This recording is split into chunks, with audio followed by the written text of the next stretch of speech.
Wah. Yippee! Hello. Hello, happy Monday! How you guys doing? Wait, it is Monday, right? Happy Monday! I don't know why I always, like, every time I do that, I'm like, wait, today is the day that I says it is, right? I says. That I said, my Gundam's a binka! Magandang kabinka sa inyong lahat! Hello! Hello! How you guys doing? When's the last time we just had a good old yap session? I feel like so many of my Monday yap streams have just been cancelled because I've either been sick or like visiting my parents or, you know, a litany of other things. So, you know, now we get ourselves a yap session. Are we happy for that? Mama Gagabinka! that's a new one. From my Gundam's a Binka to Mama Gagabinka. Bone apple teeth. But hello, how you guys doing? I missed you this weekend. I had a good weekend. Let's go ahead and scroll up and see who we got here before we get into class. So let's see, we do have Devin just barely got in first right before I pressed start streaming. But then Saribot popped in, and then Matthew said first, and then you said second. So, you know, it's up in the air. Who counts as first, right? Who's on first? Harpsichord Enjoyer, hello. You got your sticker. Volcalo, you also got your sticker. And Devin, you got your sticker too. Sutton Bodhi says first doesn't count if the channel is offline. Ah, that's there we go. So maybe we need a rule set of who's first, right? Who's on first? That's why you wait until Saribot's online. Exactly, you know what's up. But the screen changed to olive. Saribot is just slow. That is the claim that is being made by Devin right now. Yes. Wait, what is? Oh, Mega Bronson. Hello. Wait, let me get to class. Let's get to class, and then we'll welcome you properly. Hello, everyone. Hello. It's me, Babinka Bear, your local Sun Bear art history teacher and educational streamer. And today we're just yapping. We're back to the good old yaps, and we're also listening to Michael Jackson because you'll never guess what movie I saw this past Sunday. My son. Wait, actually, it's a little loud. I love you, Michael. I love you, Michael, but a little loud right now. Let me catch up on chat. We'll shout out the raid that we just got as well. And as you can see, I'm 3 Dinka today. For a special reason. She's purple for an amazing reason. You know? But I'll show off some things very shortly. Say Shun, you got your sticker, Sotenbori, you got your sticker. I thought you were speaking Simlish for a second. Maganda bababa. Hababababa. Me when I speak Tagalog. With my American accent. Magandang gabinka. Wouldn't miss if you went to locals. You know what's funny? I did say that I would start freeing up around this time, right? It's now June. Oh my god, it's June. It's gonna be June. I installed DC Go again. Yeah. I installed DC Go because I thought that it was taking forever to update, and I even checked my old version, and I was like, dang, they're still on BT23. You know? What is this? And then I decided, wait, what if I uninstall and reinstall, and it's like, oh no, I'm wrong. I'm incorrect. I'm incorrect. Actually, it is very updated. I should just be playing some bot games on DC Go, then build up my courage so that I can make it out to locals again, right? So who knows? Babinka might be making a return, or Pal rather, might be making a return very soon. Let's see. And then Mega Bronson, thank you for the raid. Hello. How you guys doing? How was Overwatch? I know I was in the background of Beans' play-by-play, you know? I know Beans was playing with y'all. I was kind of in the background. He also put your stream in the background while we were working, and like I overheard some stories, and I'm like, oh. Oh. But yeah, thank you for the raid. If you have to do any post-stream care, no worries at all. Same thing with your audience. Feel free. We're just gonna be yapping today. I don't know yet what we're gonna be yapping about. We could talk about the Michael movie. I really want to. You guys want to talk about the Michael movie? But we could also talk about the fact that I do want to get back into Digimon TCG. I think I mentioned this on Saturday. I'm back into my Digimon hyperfixation yet again. But this time on the, like, I feel like I'm such a Gen 1er. AKA, like, an adventurino. If, like, what's even, like, the fandom for adventure called, right? When you're, like, overly obsessed with specifically Adventure 1999. Anyway, we can talk about that. But, like, oh, my legs. My legs! And then Stumbling Stabby, hello. You got your very first sticker. Welcome, welcome. Bear Raid, hello Fugubi, hello. You got your sticker as well, Fugubi and Matthew. Happy Pride, it is Pride. Happy Pride, everybody. Happy Pride. Overwatch was fun, yeah, the boys got and dropped lore, yeah, it's true, it's true. Yo, Young Childish, thank you for subbing for a month. Thank you, thank you. Good to see ya. Let's see, and then you summon the legs. DC Go's updated. I've been trying to make it. Oh, Machinam on deck. Ooh, okay, good news. Wait, what do you mean Adventures meta? Wait, explain. America, explain. What do you mean Adventures back in the meta? What are we adding to Adventure to make it meta? Or like, tell me more. Tell me more about how Adventure is meta. And you summon the— oh no, the legs are coming out of the cats. Let me put the cats over here on the tree. There we go. Oh, now my legs are gone, so I can put the cats back. Wait, is this the song for the bird video? She's lying to you, lying to you. Do you guys know what I mean? Do you guys know the video I'm talking about? The one with the birds dancing? do you guys know which video I'm talking about? Lying, I think this is the song. This is the song. Dang, I call myself a Michael Jackson fan, and yet I don't know every single song ever. I'm so fake. Mega Bronson, you got your sticker. Happy Pride, dudes. Yes, thank you, Young Childish. Read 8001 cards. Ooh, okay, I think I will do that, actually. I think I will do that. Line you, line you.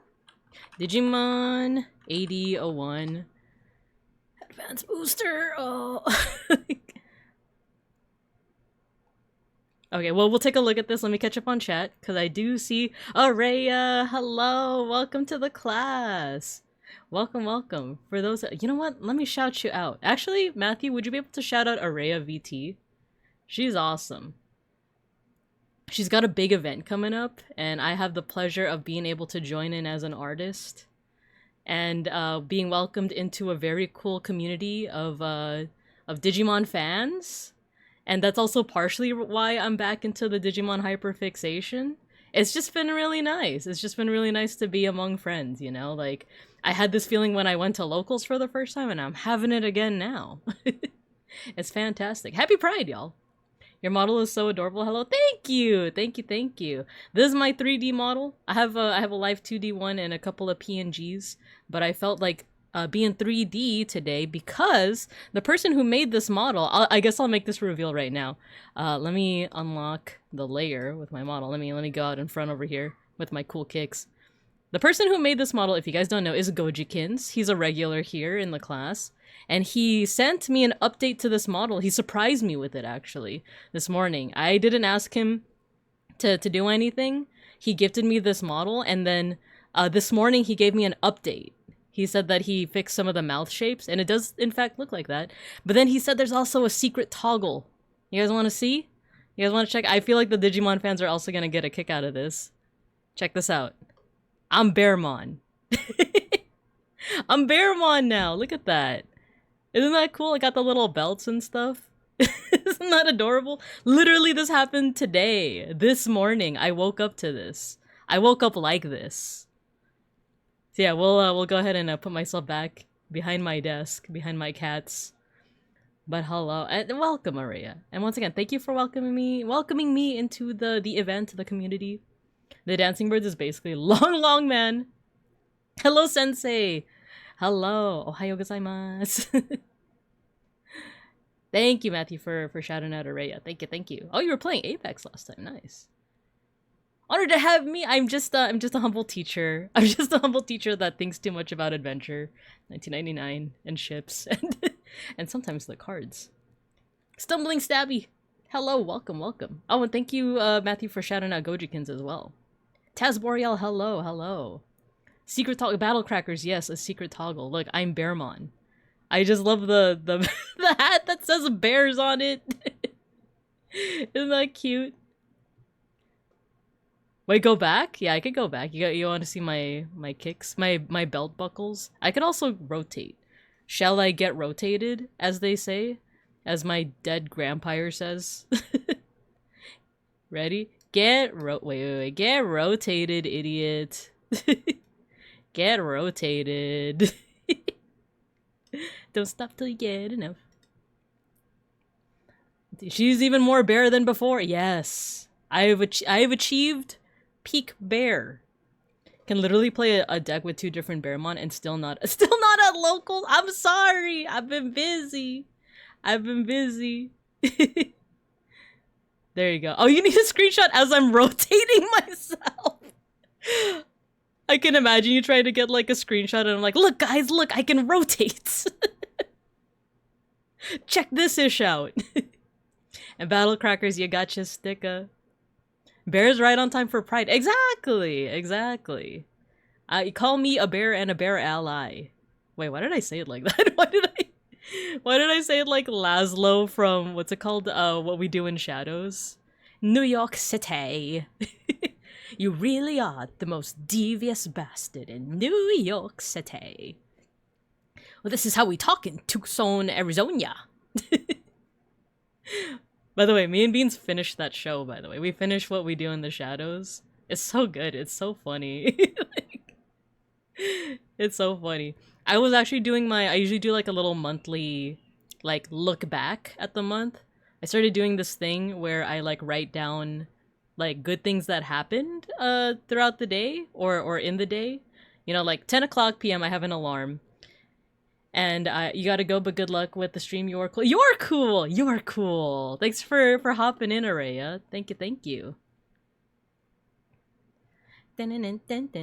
Did y'all see the movie? I've only seen the movie, not the show. It's the opposite for me. I've only seen the show, not the movie. I do hear, well, actually, I've heard some good things, but you guys tell me, how is the movie? I'm excited to start that series. It's so good. It's so good. I don't know, like, how often do you see, like, things like vampires and werewolves in such a comedic light, you know? You just found out about the movie. I haven't watched it yet, but I know that it's done by, was it Taika Waititi? Right? I enjoyed the movie a lot, but it's old. So it's aged a little bit. Funnily enough, the show is shot in Staten Island. I know it takes place in Staten Island, right? They are the vampire lords of Staten Island. Wait, what was I talking about right before this? What was I talking about, like, literally right before this? Oh yeah, so I write down, like, you know, one good thing that happened to me in the day, and then at the end of the month, I look back on it and I keep, like, a running list of, like, just good things that happened that month. Or eventful, doesn't always have to be good. It can be eventful. And then I've also started doing this thing where I make, like, a collage of, like, everything that happened that month. So I did that, but I was just also realizing how many series me and Beans have gone through this past month, because we finished Invincible, The Boys, or I guess I should say we caught up to Invincible. We didn't actually, like, finish it because it's still ongoing. Invincible, The Boys, What We Do in Shadows, what else? I even wrote it down. Give me a second. Don't stop taking enough. Malcolm in the Middle. We watched the sequel, The Life's Still Unfair. It's really good. I would recommend it. If you guys watched Malcolm in the Middle back in the day, they came out with, like, it's not even a reboot. It's just kind of like a 4-episode, like, sequel series where everyone, you know, has aged the appropriate amount of time. And it's by the same writer, and I would 100% recommend it. It has the same exact vibes. Almost same exact actors and just same exact vibes. I would 100% recommend it. And it's only 4 episodes. Each one's only like 20 minutes. So I believe me and Beans knocked it out in one night. Like, I think we started at like 9:30. We usually go to bed around like 11 on a weekday and 12 on a weekend. And I think we were able to knock it out in one go. So it was fun. It was a lot of fun. Recommend it. We did that. I personally finished Digimon Liberator, the webcomic. After a very long time of not doing that.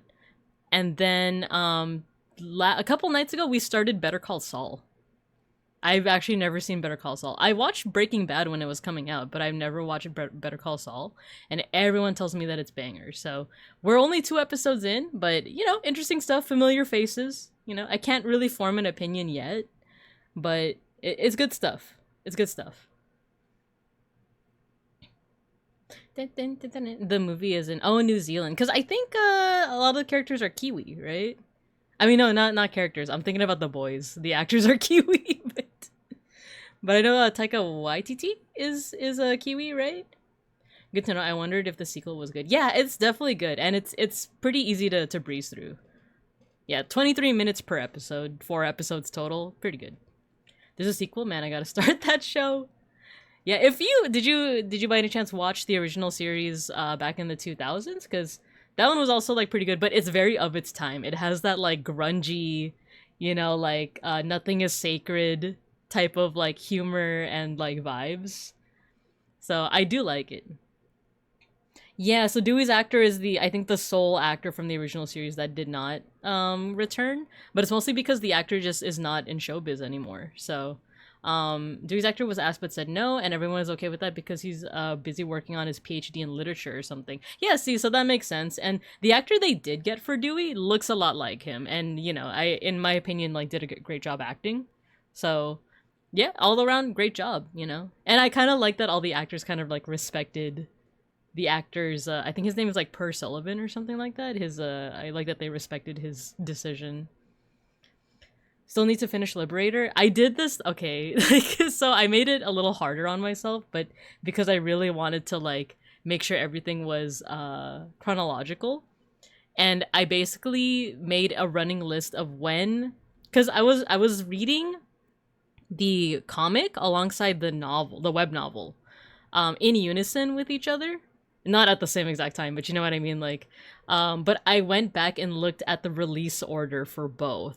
So, for example, if like, the webcomic chapter 25 came out in March, and then like the novel came out in like April, then I would read it in that order. So I did make it a little harder for myself, but in my opinion, that also made it for a bit more of an immersive experience. So I ended up finishing both the Liberator novel and webcomic together, kind of like in sync with each other, and I would say that paid off as well. They do you know what, I'm not gonna spoil anything. I'm not gonna spoil anything about it, but I did like it. I did like Liberator overall. So once I get into the swing of reading things online again, I might want to try Digimon Seekers. I haven't fully read that yet. I got past one part, where like the main character is the guy with the Lugamon, but I didn't get into the second part where the guy has the Pulsemon. So, and that was months ago, so I actually might need to reread certain things. It is still wild to me that Bryan Cranston did voices for Power Rangers monsters before his bigger roles. Yeah, I was looking into his roles as well, because it's like, dude's got range. Dude's got so much range, Skippable Digimon Seekers is. I like the chapters with Lugamon. I'm curious about the Pulsemon ones. I'm curious. No, but yeah, like, Bryan Cranston has so much range. Like, imagining him going from Hal to Heisenberg to Hal again is just so crazy. He does such a good job for both, really. But yeah, so another thing is, you notice from the music that's playing, I did watch the Michael movie this past Saturday. It was actually Saturday. We watched it Saturday, and it's so good. It's so good. If you like Michael Jackson, you will enjoy the movie. And it's funny because Beans was like, I knew I was gonna like it regardless. Like, even if they just played all of his music back to back with no storyline whatsoever, I was probably gonna enjoy it. But it was enjoyable. Like, they set up a good narrative. The actors were all fantastic. There are some things that they kind of took liberties with, but that's kind of the nature of the beast when it comes to like biopics, right? Show him how funky strong is your fight. It doesn't matter who's wrong or right, just beat it. Kind of a sidetrack, but I still hate how Bandai didn't keep going with more stuff for the Vital Bracelet. Yeah, like I would have been down. Like, I would have been down to like keep on going with Vital Bracelet stuff if they had support for people with darker skin.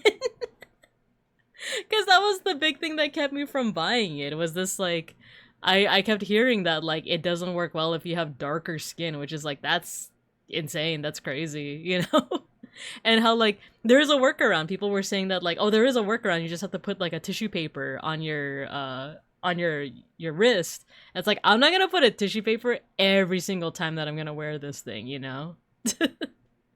So it's a bit of a shame in that regard. They also cut more than half the movie after already filming it because the MJ estate said, no, you can't show anything bad about him. Was it that? Because I heard that they're actually going to be making a sequel and that they are actually going to be including, like, some of that stuff.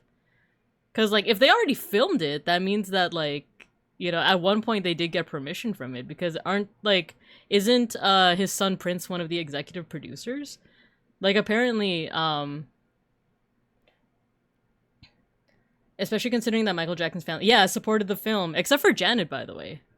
For me and my friends, it was pretty wild that they even brought up the difficult stuff with his dad. Yeah, like, the fact that, like, they actually did film it, and I heard some, Jafar Jackson is yeah, so I definitely did a lot of the research as well, both going in and after the movie as well.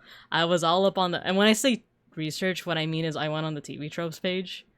But yeah, like, Jafar Jackson, oh my gosh, he, like, embodied that role. That was, like, crazy. Like, it was so good. And even the actors for the actor for Joe Jackson, he did so good. Like, he was legit, like, terrifying. And I, like... So this, like, I want to say, like, one of the first times I ever felt, like, a visceral reaction from a movie was from the Michael movie. Spoiler, I guess, for, like, the entirety of, well, like, spoiler for Michael Jackson's life, but also, like, just spoiler for the movie as well. But there's a scene where, like, Michael Jackson as a kid gets, like, beaten.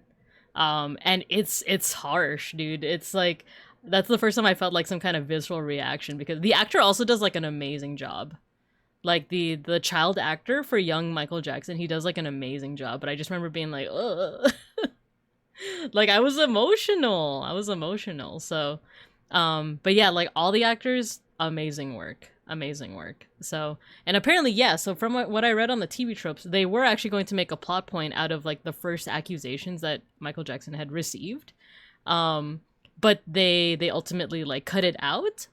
But there is a sequel in the works. There is a sequel because, like, the movie actually only goes up to the 80s. I think the late 80s. I think it, like, goes up to 1989. And clearly, and, like, definitely a lot of stuff happens with Michael into the 90s as well. You have the Olympics. Wait, was it the Olympics? It was the Super Bowl. Good evening, George. Wonder what he's doing now, retired, if only. In my soul, he's retired.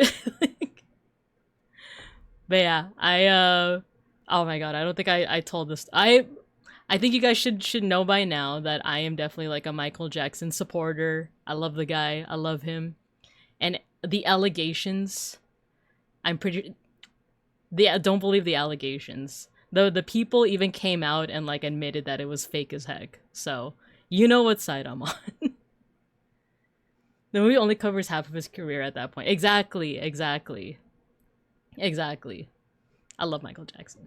But anyway, yeah, it only covers up to the late 80s. So, like, I feel like it does make sense that there is a second part that goes over, like, the 90s and maybe even up into his death. So, you know, just keep aware of that. I remember being in the movie theater and was like, dude, it's 2 hours and we're only halfway. Is this movie 5 hours? And then it ended. No, yeah, for real, like 100%. It ended like that. It felt like such a sudden ending too. I thought that, like, it would end when there was once again, without spoiling too much for those who haven't seen it, there's, like, a certain part where you hear, like, Joe Jackson's voice. He was used as a scapegoat for the island stuff. That's what I heard too. Yeah, like, literally, I, like, only recently, like, learned about that stuff. But well, we won't get too much into it. I shouted at the credits, that's it. No, for real, me too. Me too, because it felt so sudden, because, like, you know, he's hyping himself up for that last portion, right? And then he performs that last portion, and then you get the little, like, subtitle, and it's like, huh? Like, what do you mean? So yeah, there has to be a squeakquel. I got played. Dude, speaking of, okay, this is completely unrelated. Completely unrelated to Michael Jackson or the movie or anything. But it was because Young Childish said I got played. I got today. I got played so bad today at work. I wasn't even at the office. But are you guys familiar with like, you know, those like phishing emails? The ones where like they really try to get you to like click on it. Okay, just to say I didn't accidentally fall. Okay, I didn't fall for it, but it was one of those like official HR fake phishing things to be like, "Oh, you got caught by this. You got caught by this." Michael Jackson will return in the Jackson 5. Oh my gosh. I even made that joke with Beans too. I was like, "No, we have to stay. We have to stay for the post credits. What if Samuel L. Jackson comes out and recruits him for the Avengers Initiative?" Did you microwave the email too? I did. I get those all the time. So yeah, our company sent me an email. Okay, I'm just gonna paint the picture for you. Today was a work from home day, so I was already lazy, you know? Like, I was willing to answer emails and that's kind of it, you know? And I was even complaining to Beans. I was like, I can't believe they're making me do things that I'm getting paid for. Like, I can't believe that my higher ups are making me do things that were on the job description. I can't believe this. How could this happen to me? But, you know, I got sent this email by my boss, who, by the way, this should have been the biggest red flag. My boss, super nice guy, he's on vacation right now. He's literally on vacation to Montana and told us, like, I'm not going to be doing anything. So I'm not going to be doing anything work-wise. So I receive an email from him saying that, like, oh, here, I just got sent this by, like, our like, higher-up boss. It's, like, a bunch of assets for our company. Just in case you need it for, like, graphic design stuff, you know?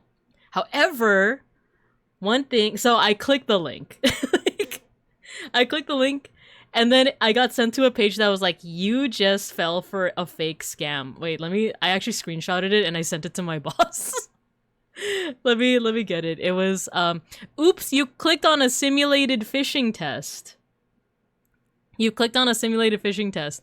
And in retrospect, I'm gonna walk you guys through all the mistakes I made. Because for one, my boss is on vacation. He is in Montana or someplace, right? And even when he's not on vacation, he's a very lax guy.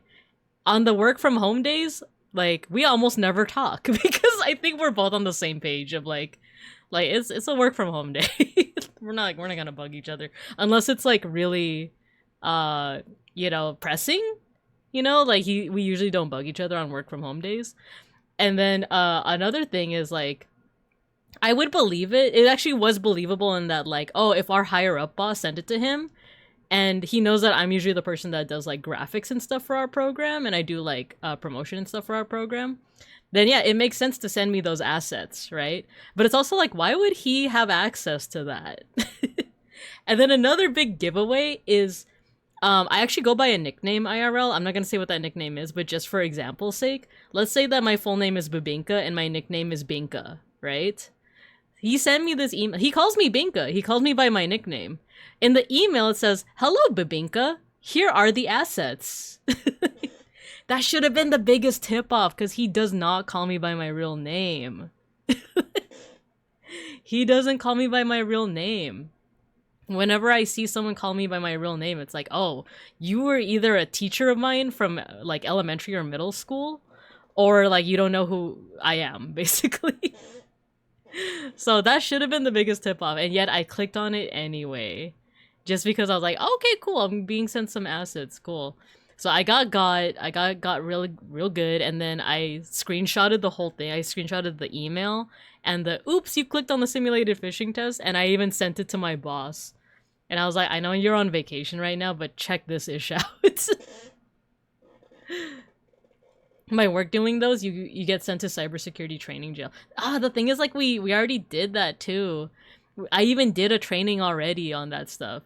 Because here's the thing, when it comes to those phishing emails, they do train you on what to look out for. But this was a pretty good email. This was actually like a pretty good email, like, because for one, you like the things that they tell you to look out for is like if there's a sense of urgency. Like, it's like, oh, I need you to sign this right now. You know, like, oh, I need you to, if you don't sign it by the end of the day, your account is going to get terminated. Or like, if you don't do this by this point, then you're going to get, you know, some kind of like disciplinary action, you know, by your boss. So like usually like I look out for like any kind of like sense of urgency because I have actually caught phishing emails before. I actually did catch them before, and I even like reported it to HR and stuff. So like, you know, I thought I was better than this. I thought I was better than this. But this was a good one. I'll even like I'll censor the names, but it was like, you know, your boss's email invited you to collaborate on company name virtual assets. Hi, Babinka, full name. Company brand logos, color icons are here for your use. Let me know if you have any questions. And also, I realized as I'm reading this is not how my boss talks. Like, this is not how my boss talks at all. I should have seen that coming. First mistake was checking emails. You're so right. Idol in Peck School, hello. I'm talking about how I got. I fell for a simulated phishing test that was sent by my boss without his knowledge. Or rather, my boss's name was on it. And I fell for it. And it's because I was looking for the wrong things, you know? There was no sense of urgency. There was no fake email. Because I even looked at the email and it says, like, my boss's name on it, you know? The logo was accurate. I'm trying to look at the rest of the email. The logo was accurate and everything. It has my boss's name, so I just wasn't like super vigilant. We have training too. You get extra training if you fall for the trap despite us doing the trainings 2 to 4 times a year. Why are you laughing at me? It's a fair thing to fall for. I'm not a jerk. No.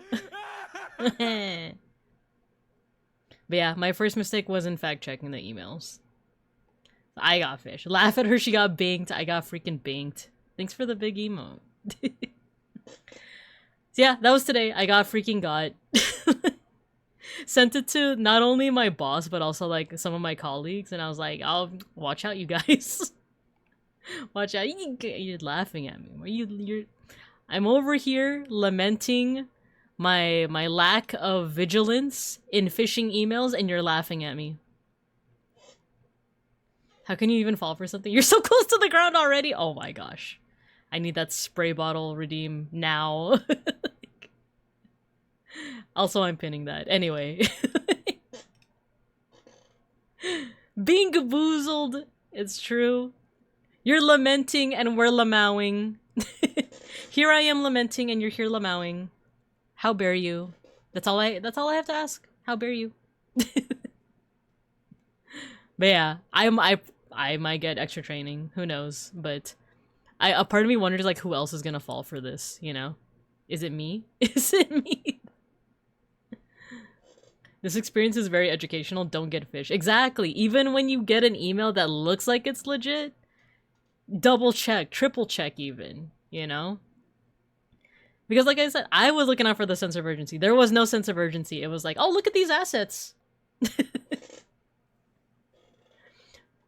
But was the correct way to identify? Was there a correct way to identify them? Probably to not click it. I think it was also like, because Beans also was like looking over my shoulder as I was telling him all this. And he said, oh, hover over the link. Because another thing is that it wasn't like a text link, you know, when like the text is like highlighted blue and stuff. It was a button. So that was another thing is that like it was a button. So I hovered over it and yeah, it was like this long string of like letters and stuff. Not the like, because it was like the logo was for Adobe, you know? SAMMI is shaking my head. I got. Yeah, it was Adobe. The devils. Where the devils at?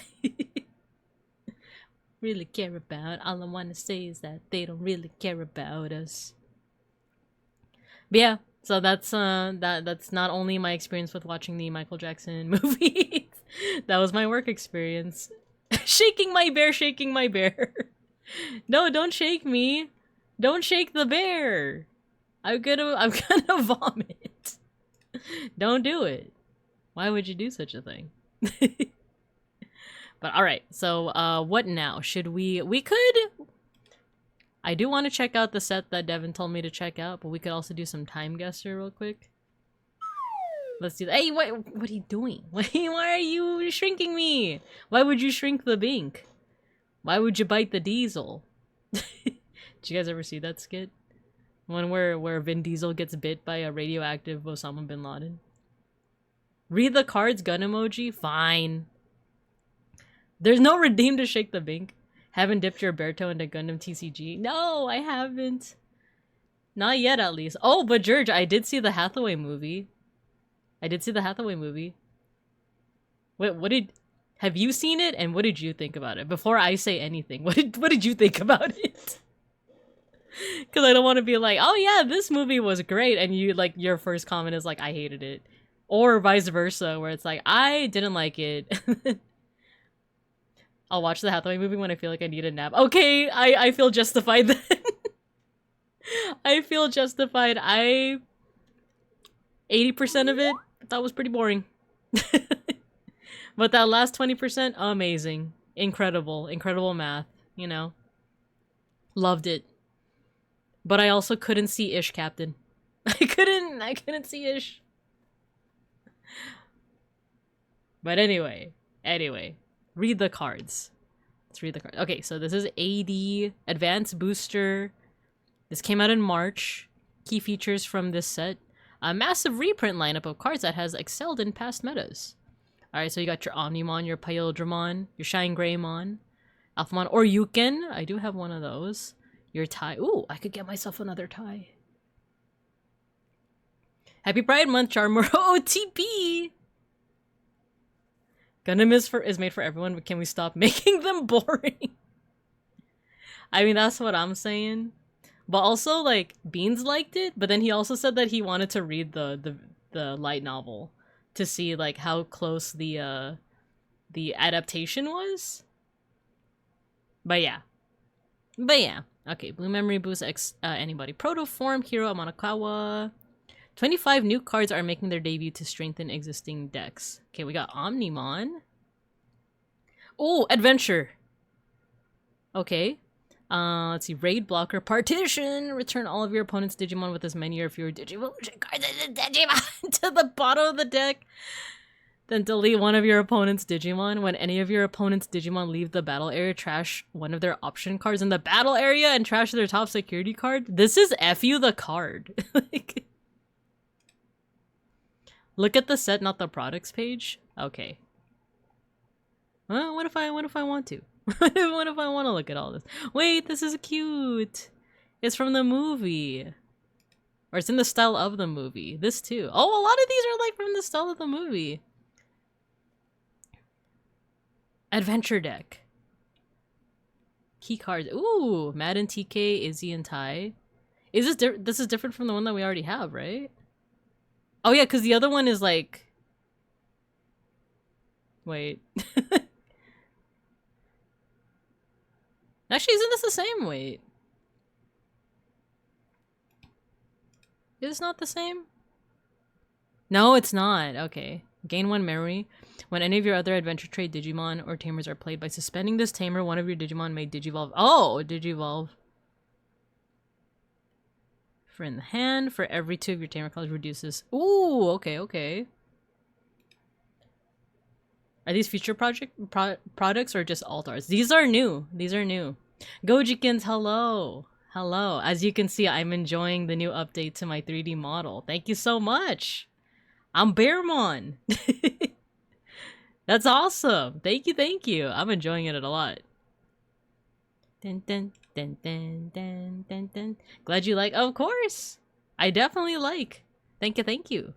Okay, so Matt TK is when any of your Digimon Digivolve into an adventure Digimon by suspending this Tamer, you may play 1 adventure trait card from your hand. Okay. For every 2 of your Tamer colors, reduce this effect's play by 1. Ah, okay. Two new Tamers, featuring brand new color combination.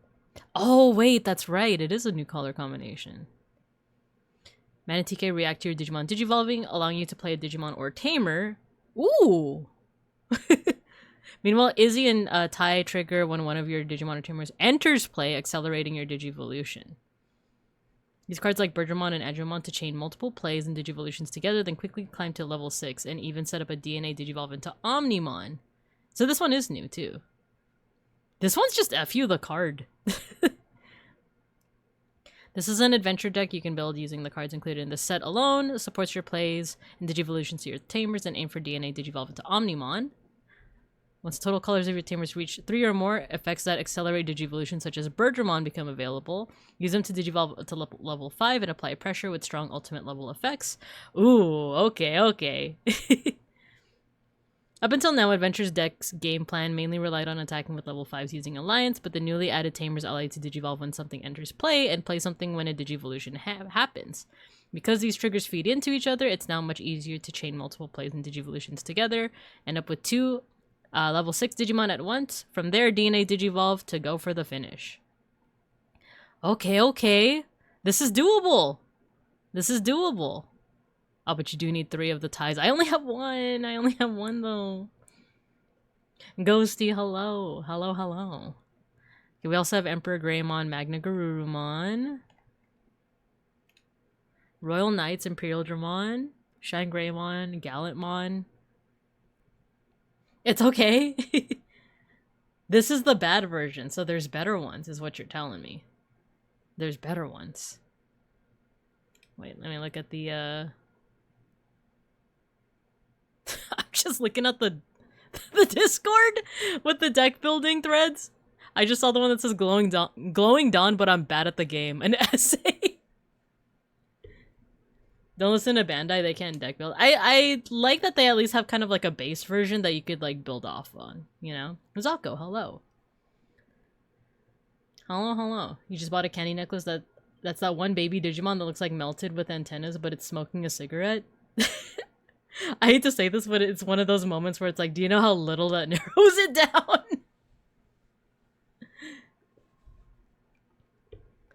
But yeah, I like that Bandai at least gives us a base version to work off of.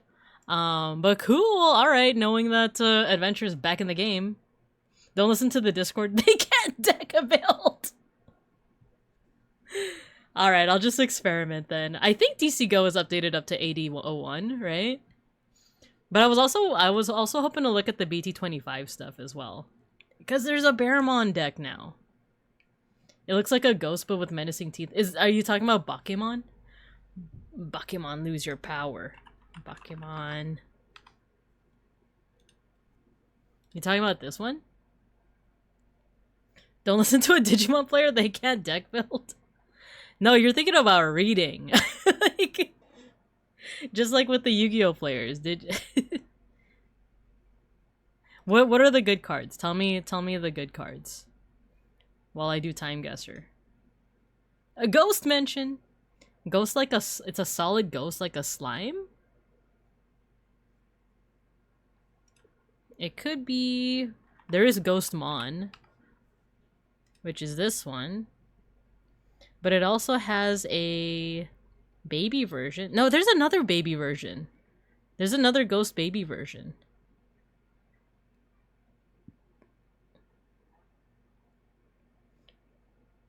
Go to the set list, read Garuru in gray. Okay. Digimon AD01.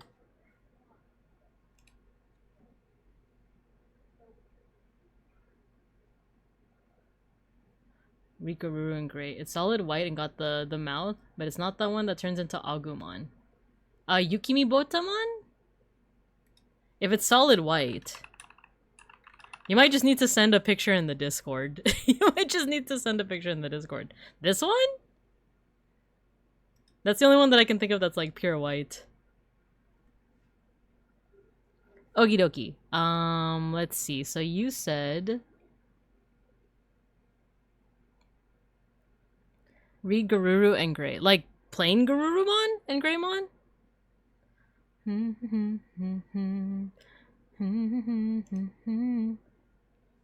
This one? Oh, it is Adventure.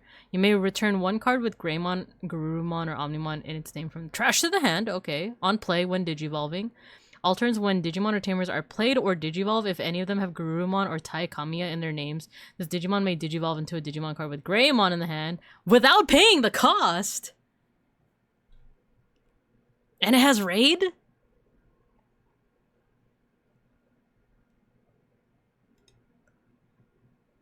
The 4s? Yeah, this is a 4, isn't it?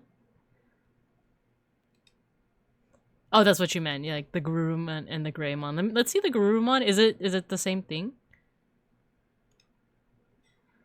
Now read Garuru. Draw 1, okay. And jamming. When your Digimon are played, or if any of them have Greymon or Madushita, your Digimon may evolve into a Digimon card with Garurumon in name in hand without paying the cost. It's like a Pokemon without legs. I think you might just need to post a picture in the Discord. Because there's, once again, that's one of those, like, do you know how little that narrows it down? There's so many that, like, look like that. Cause especially with, like, the little antennas. Alterus in Sagittarius mode. Where is it? Where is it? Or is it from the old one? Because I think I have those. From the first adventure. Okay, yeah, I have those. Do I have it on me, though? I might just need to look it up here.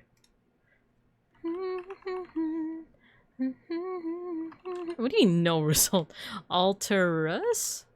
Okay, you know what? Sagittarius. Maybe no search results. It obviously exists.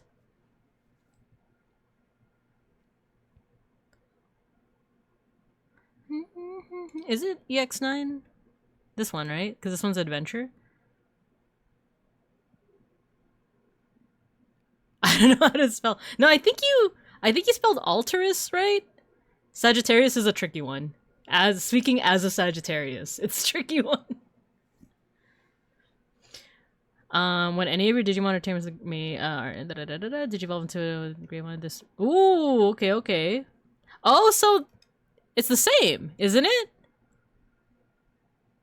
So basically you can combo into, like, building up into your level 6s and then eventually get into Omnimon, right? Because Alterus is the same, if I recall.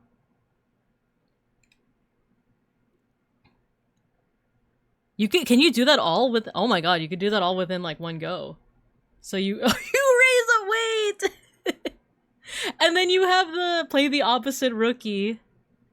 And then you get into Greymon, get it into your level 4s, evo both lines for free. You get into War Grey and Melgaruru. That one, you still need to do the pay. You still need to pay the price for getting them into Omnimon, though, right? Never mind, it's a Tokomon. My Tokomon necklace has a cigarette. Ah, okay. The 6 is from AD.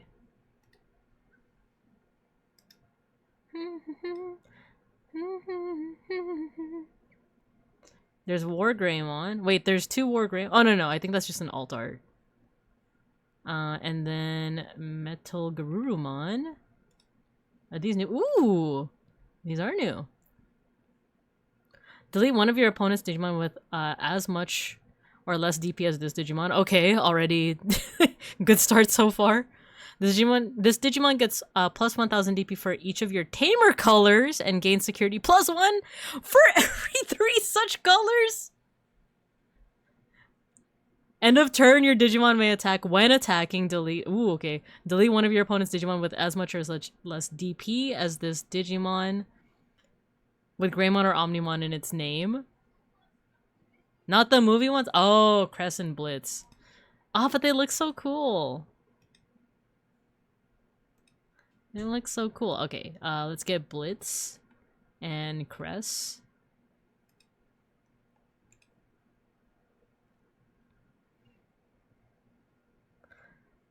Okay, one of your... Okay, Digivolve 3. Well, that was already, like...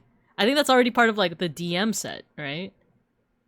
They do love the movie arts, right? They look so good. I'll play when Digivolving Digivolve 3, one of your opponent's Digimon. Then until your opponent's turn ends, their Digimon's effects don't affect this Digimon, and one of your Digimon with Garurumon in... Oh! And one of your Digimon with Garurumon in name. End of turn, 2 of your Digimon may DNA Digivolve into Omnimon Alter S in hand, and then one Digimon may attack. Oh, and then assembly with Alterus. Ooh, assembly with Alterus mode. And then security plus 1. And then Crest Garurumon. Which one does this do? Oh, it's also adventure. I didn't even realize that. Even though technically it's 2020, but that is still adventure, right? Once per turn, you may return one of your opponent's lowest level Digimon to the hand. Then this Digimon and one of your Digimon with Greymon may unsuspend. When one of your opponent's Digimon attacks, two of your Digimon... Oh, interesting. So you can go into Omnimon really easily. They're all adventure. Ooh, okay, I see what you mean. Adventure is making a comeback. You can't see it, but I'm rubbing my hands like a fly. I'm rubbing my hands like a fly right now. But then there's also the Bearmon decks. And I am, you know, aptly dressed. I am aptly dressed for it, you know? But we'll come back to it. Let's come back to it. Unless there's anything else I'm missing, but kind of want to do some time guesser before we get back into the Digimons.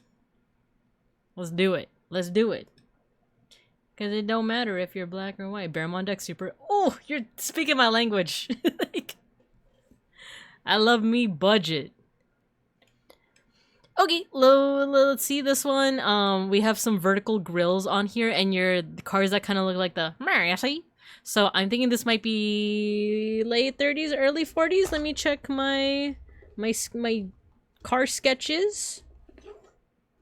Looks like you see. Just me and the boys, you see. Put the money in the bag and no one gets hurt, you see. Okay, let me look for the vertical grills. I'm pretty sure that's 30s. Yeah, so the vertical grills are late 30s. But you also start seeing cars that look like this, which is 40s. That is kind of like an early 40s look. Actually, late 40s. It's getting into... So maybe this is early 40s? No, mid. Maybe mid 40s? If you're black or white. Question is, where, donde está la biblioteca? So there's a beach. There's a mountain. Let's go to the beach. Let's go to the beach. Ninki Minjaj. Oh, where could this be? It's a one-way road. You don't suppose this is California, PCH? It could be. The Pacific Coast Highway, mayhaps? Is there anything that I'm missing? Wait. Antarctica! We're in Antarctica. Vermouth Cinzano. That's the only text that we're seeing on this one. Unfortunately. Dang, now that I got it in my head that it might be California, I'm like, maybe this is California. But then it says, I don't know, is there anything like this in California? The Vermouth Cinzano? That looks like it could be Italian. You could tell by the penguins. Yeah, exactly. Look at them. Okay, maybe it's not PCH because like this, if it was the Pacific Coast Highways, there would be more cliff sides, I want to say. There would be more of these like cliff sides instead of this one lone one. So Cinzano? Is that Italian maybe? Cinzano, you know, like I am imagining the gesticulation. It says Antarctica. You got it, you guys, you got it. Now let's try... should I say like Italy? Maybe Naples? I could be very wrong with this, but let's say Naples because it's a coastal city. 1944. No! Copacabana Beach and Avenida Atlantica in Rio de Janeiro, Brazil. Brazil! Would in 1940s Italy mostly have Italian cars still? Yeah. You're right. You're right. That's the thing, like, even though I can identify cars by decade, I can't really do it geographically. That's more of Beans' side of things. Because, yeah, these look a little bit more American, but then again, I have no idea. So that's a good point. It's a good point. Hey, it's Bonedict Cucumber Patch. And then there's a lot of smartphones, especially with like the little pop... These aren't pop sockets, those little like holder thingies. Oh, we have an ad break coming up soon. Oh, Avengers Infinity War. Okay. When did that come out again? Like, I actually don't know. Like, I kind of lost track of all the Avengers like movies. That was pretty recently, right? Brindle Cumberband, Bonafide Clumberhead. Mm-hmm. I want to say that was pretty recently, right? Wait, Infinity? No, wait, Infinity War is the one with the snap, right? Was it the one with the snap with Benedict Cumberdunder? You see the country name? Singapore. Okay. So we're in Singapore. This is probably sometime in the late 2010s, but we do have an ad break coming up. We have an ad break coming up, so let's just lock it in. Let's say 2018 Singapore, and then we'll go to ad break. Where is Singapore again? It's somewhere here. You know what? The ad break might play right now. So Endgame was the second one. Oh, here, Singapore. Put it right here. 2018. Spot on! All right. I'll see you guys after the ad break. Cool. Oh, I'm small.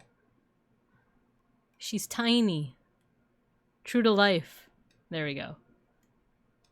Okie dokie. I'll see you guys in a little bit.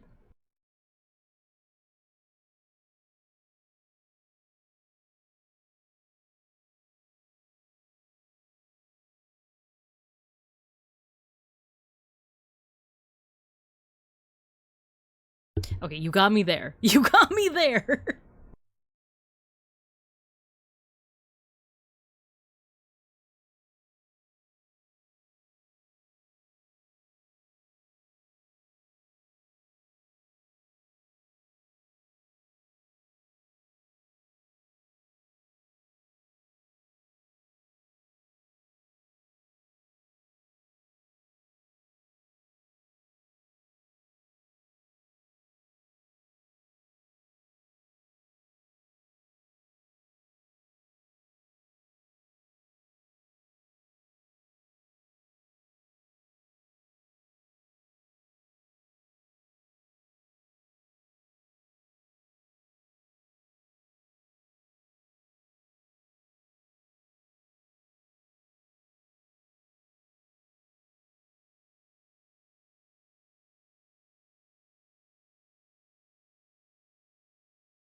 We're back.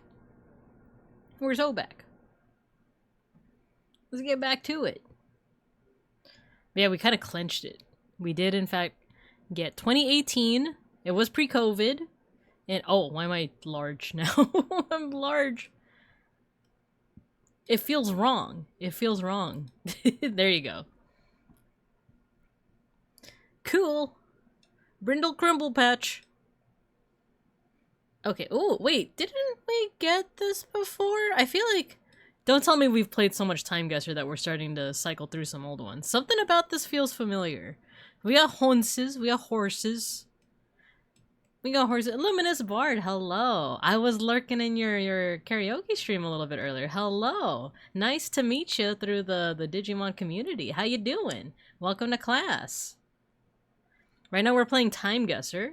This is a game where we are given a photo and we have to kind of guess the location and year. So we're taking a gander at that. There are horses. I am thinking this is pre-1920s because, well, actually, usually the big tip-off is women's dresses. I'm not seeing much women here. So, actually, look at them bowler hats. I do think this is 1910s, 1920s.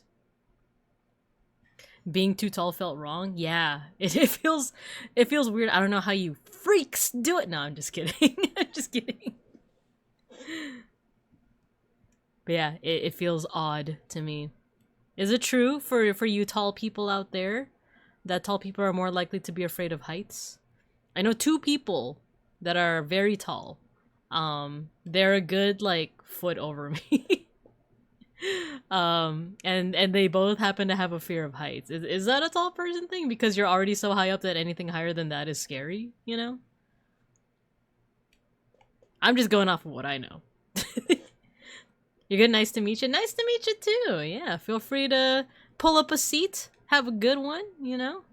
Ironically, something that could work out. Your boy went to school for history, and I'm uncomfy with most heights. Also kind of tall. Oh, cool. You're terrified of heights, Devin? Man. That's interesting. Yeah. Is it like a thing of like, you're already tall enough? Why go any higher? You know, can we get much higher? So high. But yeah, cool. Yeah, Luminous Bard. I think I saw in your promo or in the socials. I forgot where in that Discord, but you mentioned being a historian, a fellow historian as well. My specialty is more in art history, but I think with our powers combined, we could get some clues out here. We could split up and look for clues. Wait, 1904. Easy. But yeah, also for a little bit of context for some new students who haven't been here, we also do our decade studies every 2 weeks. This is where we take a close look at a specific decade within the past 20th century and 21st century. We've already worked our way. We started in 1920s and we've worked our way towards, we're doing the 2010s later this week. We're going to be looking into the 2010s in terms of aesthetics, design, current events, history. That was only a couple of years ago. Isn't that crazy? Isn't that crazy? But the thing is, because I started at 1920s, we didn't do the 1900s and the 1910s. So 2 weeks from now, we're going to do the 2020s, or what has perspired, what has happened so far in the 2020s. And then starting in July, we're actually going to circle back and we're going to do decade studies for the 1900s and the 1910s. And, you know, if I'm feeling up for it, maybe even the 1890s, even though we're not being tested on that in Time Guesser. Do you remember the tallest man you've ever seen? Have you called a plumber? God, what were the other Jonathan Frakes things? Those were so funny. Do you remember the tallest man you've ever met? Do you have a pet? Have you checked out a plumber lately? I like the one where it's Jonathan Frakes giving you things. Take this hat. Take this painting of a clown. Brown and Power wholesale retail stationers. First of all, let's go to 1904 because it says 1904 here. That's not necessarily like a proof positive that it is, but that's kind of the closest that we got. Central Avenue, California. We're in California. Question is, where is Central Avenue? Is that... I haven't heard of any place called Central Avenue here in Los Bincos, but mayhaps it's a NorCal thing, or mayhaps I just don't know my own geography. What do you want to be when you grow up? Have you ever walked out of a mall into a huge parking area and realized you've forgotten where you parked your car? What's quartz to cups? I don't speak it in English. I'm just kidding.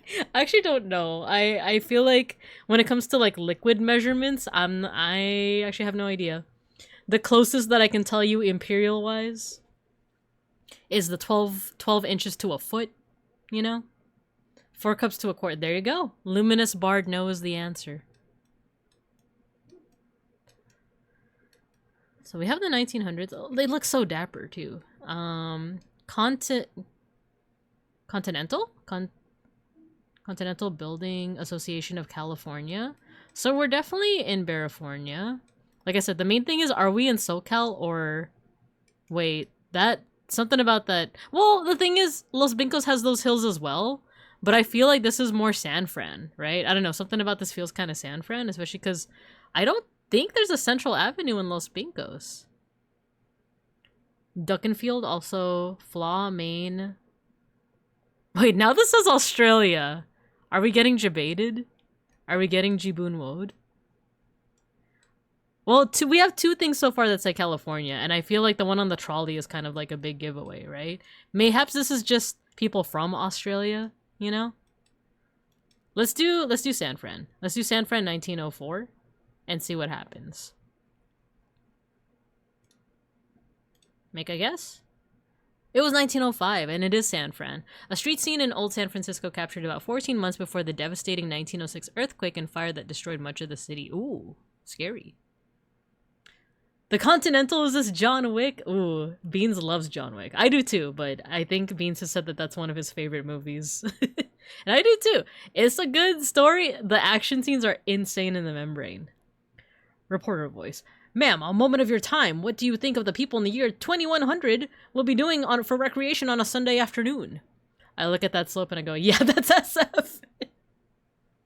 Off by 1 year as well, not gonna lie. Yeah, we've gotten it dead on before, but a lot of times I'm just going by approximation. And I think we have 2 more rounds. Alright, Swiss flag up there. We also have a couple other flags. Let's see. These are like the Germanic... Are these the double... They're not the double-headed eagle, but they are eagles. So it's looking like a bunch of Germanic flags. Switzerland is a Germanic nation, you know? But I'm seeing... There's a lot of flags. But considering that the main one here is the Swiss flag. I don't know. I kind of want to say that this is Switzerland. There's a big crowd here. Jacquet, Chemissier. I don't know how to pronounce French stuff. We're gonna make it to 2100? I mean, one would hope. One would hope. Ah, Helvetica. Okay, outfit-wise... I'm thinking... Remember that color photography doesn't always, like, determine everything? Hairstyles? It's kind of hard because, like, this seems like a lot of older folks. Something about this feels post-70s? This person's wearing bell-bottoms. The hair is also kind of giving 70s as well. That's Bernie Sanders.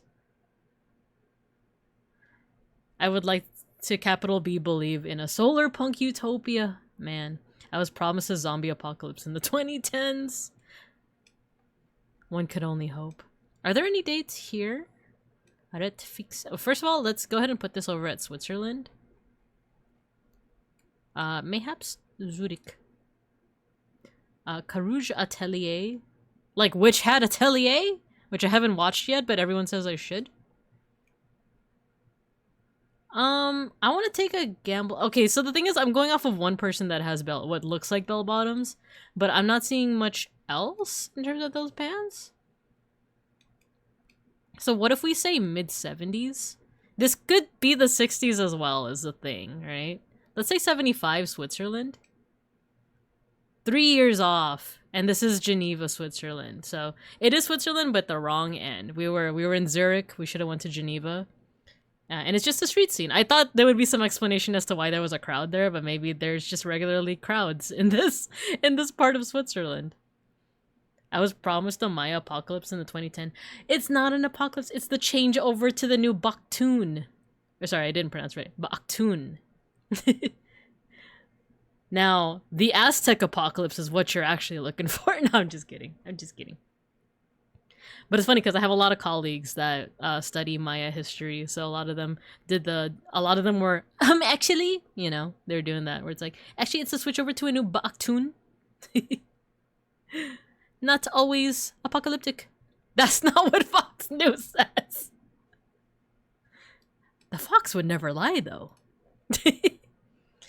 Oh no, it's black and white.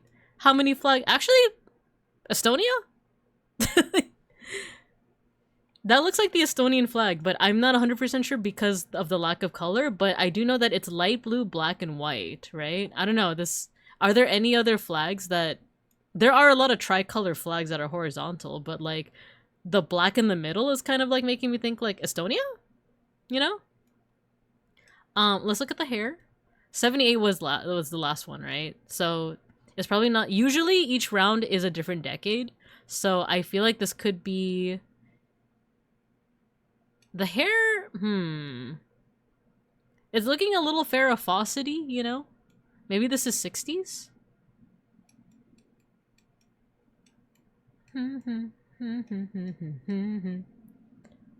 This could be 50s or 60s. Let's say 65? Estonia. I think the capital's Tallinn?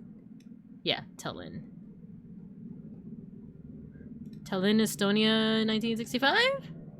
No! It was Estonia, but it was 1990. Dang. 25 years off. We didn't do too swell this round, but we still got the high 30s, at the very least. Right? Share results. Copy. I'll post it in the daily games. Paste. I don't see color, mostly because the image is in black and white. Oh, you card.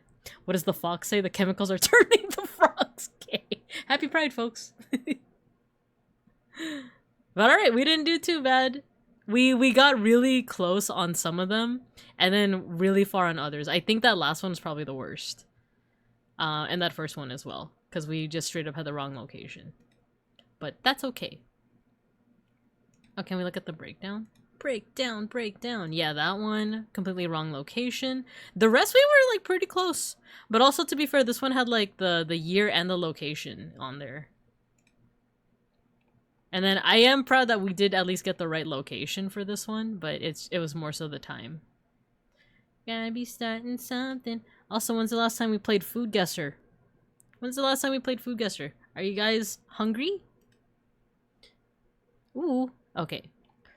For any new students, now this game is a little bit different. This one is simply guessing where the food is from. We do get a list of ingredients and a description.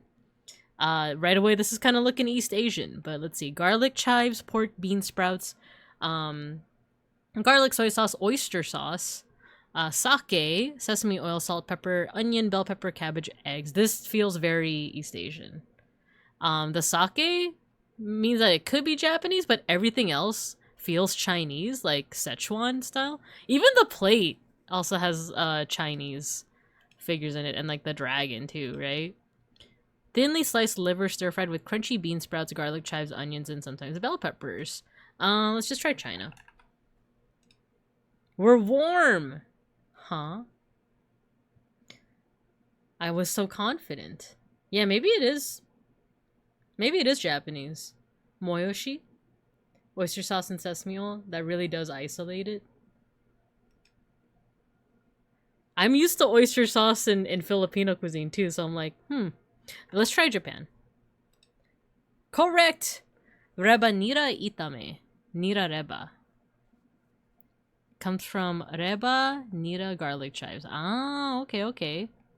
So it's Japanese, and here I was like, but look at the plate, you guys. It has a Chinese dragon on it. Is this not peanut? Oh no, it's chickpea flour, water, salt, olive oil, yeast, sugar, baking powder, cumin, sesame seeds, chili flakes. I thought this was like peanut butter. The dish is a savory, dense bread made primarily from chickpea flour, water, and sometimes herbs or spices for flavor. Where did chickpeas come from again? I forget if they're like an American, like a South American thing, or West Asia? Where do chickpeas come from? Or are they European? Huh. Mama kusa, mama say, mama sa, mama kusa. We also need a map. I thought we were guessing the jam. Virginia? Is this American? Yeah, I also thought we were guessing the jam. Right? Actually, that looks savory. What do you guys think? The color isn't like super appetizing, but I'm sure it's banger. Most chicks pee in a toilet? Oh my gosh. No, I'm kidding. Yeah, I feel like it's... I want to say like either Americas or West Asia. Let's try Turkey. Oh! Okay, that was just kind of a wild guess. I'm just making a joke like Devin's... Oh my gosh, Devin, you're influencing the Cubs. Chickpea flour, water, salt. Oh yeah, I don't know why I'm reading it. So it's also Albania. So cool, it's chickpea bread. I'd be down to try it out. I do like chickpeas. Because also, isn't that how you make hummus? Wait, that should have been the giveaway of where... of where chickpeas are from. Because of hummus, right? So like West Asia. The Levant, if you will. And I know you will. Which? Oh no, a drink. I'm not good at these drink ones. White rum, Galliano, triple sec, lime juice, orange juice, sugar syrup, pineapple juice, and bitters. It's a vibrant cocktail known for its striking yellow hue. It combines light rum, Galliano. Is that Italian? Galliano? Hey mama, mama Galliano. Oh wait, it's Italiano. Devin, my mom's as bad at spelling as I am. No, no, no. Let's try Italia. It's cold. Okay, West. America? Warm? Yellow bird. Oh no, if it's warm and it's southeast, is this the Caribbean? Dirty Diana. Dirty Diana. Dirty Diana. Oh no, Schnacker hears my singing. He wishes to put a stop to it. I'll be right back.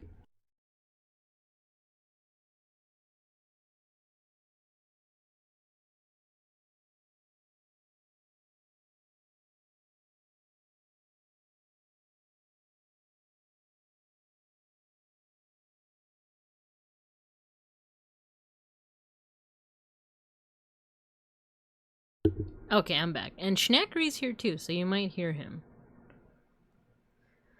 As a Filipino, I accept all ways of spelling names. Same. Because we just be spelling it however we want. Yeah, yeah. I think about that a lot. I think about this person who has an acquaintance named Quinevere. Not Guinevere. Quinevere. Because they wanted it to be more unique from people whose names are Guinevere. But I also know a Filipino named Guinevere, so... okay, so maybe this is the Caribbean. Let's try Barbados Slim. Ah, okay, cool. Jamaica, Barbados, Puerto Rico, Bahamas, Haiti, Trinidad and Tobago, Dominican Republic, and Cuba. Yellowbird is a rum-based cocktail associated with various Caribbean countries. Cool, cool, cool. Galliano, triple sec, lime juice, pineapple and orange juice. I'd be down to try that. Okay, share results. We got a gastronomical genius. We're not too bad, especially considering that we haven't played this in a while, right?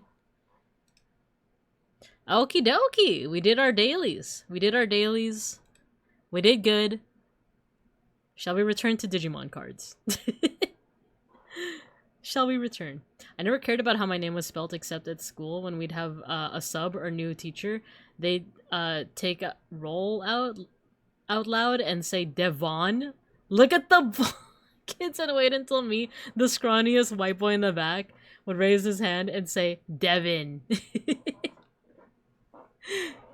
That's funny.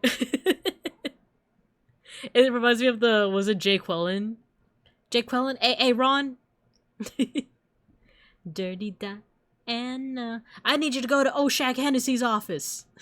You mean Principal O'Shaughnessy? God, I miss Key and Peele. A.A. Ron.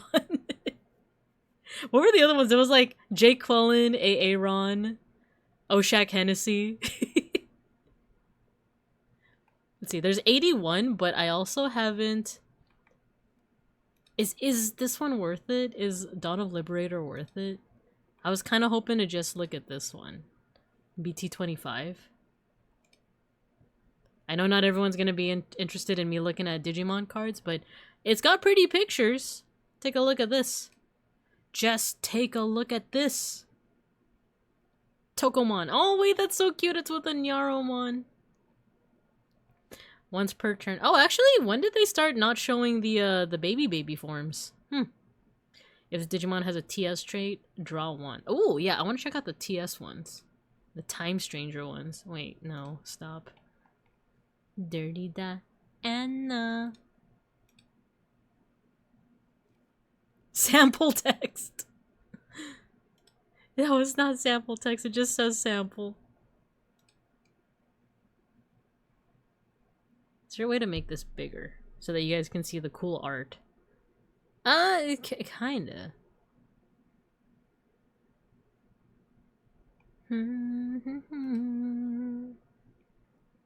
Look at this one. I like this one. It's a lion. It's a baby lion. And the baby form is a sunflower. You like that? Is this TS? Oh no. Oh wait, this is Glowing Dawn. This is Beat Break. I've also been kind of curious. There's like a new starter deck too. Or sorry, structure deck. Zoom in? On the Tokomon? Which one? Which one should I zoom in? There's a structure deck. I want to check out the structure deck. The Beat Break one.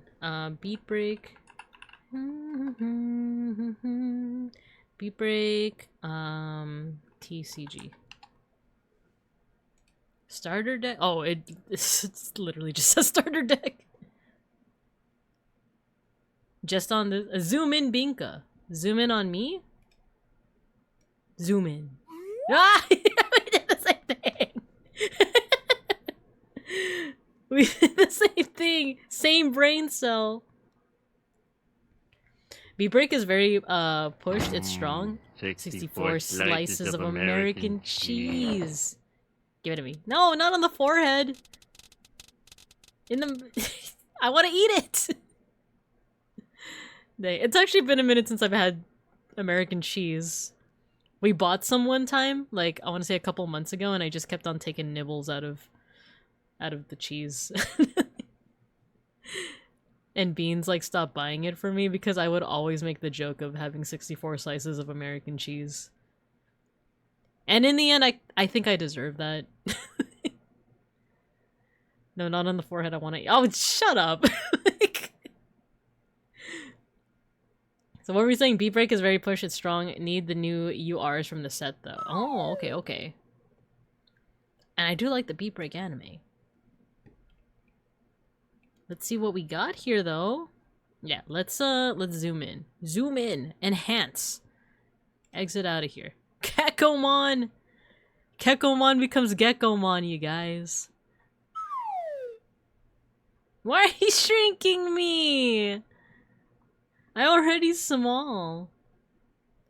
Digimon has new rare. I didn't even realize that. I didn't even realize that you said you are. That's crazy. Look at... Oh, wait, what is this? There we go. Guys, look at it. look at it. Look at him. Look at my son. This is Kekomon. By trashing bottom face down card from under any. Oh wait, is that the mechanic for Beat Break? Trashing bottom face down card from under any of your tamers. I see.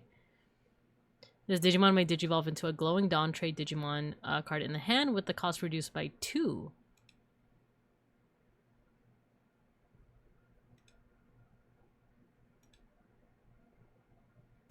Come on, Wmon is crazy.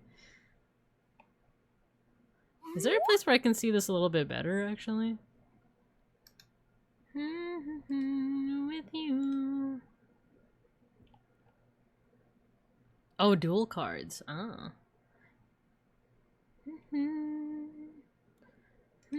Oh wait, this is Data Squad? I don't know if I want to try Data Squad. They do the DM thing. Ah, but is it under the Tamers instead? Wait, who is this? Who is a Trotismon? I watched all the episodes. What, did I miss out on this, or is this like a spoiler? Dual cards are powerful cards that combine the abilities of both Digimon and option cards into a single card. Can be used in 2 ways, as a Digimon or an option card. By digivolving into it, the card activates its effect as a Digimon. Please note that it cannot be played directly. It can also be used as an option card, allowing for flexible strategies. Normally, option cards are trashed after use. With Art's Digivolution, instead of being trashed, the card can digivolve directly onto one of your Digimon. Of course, its on Digivolution effects also activate. 2 megas were revealed through the TCG. We know one's champ. Okay. Murasamemon. Digimon that play active roles in the latest anime Digimon Beat Break appear in this starter deck.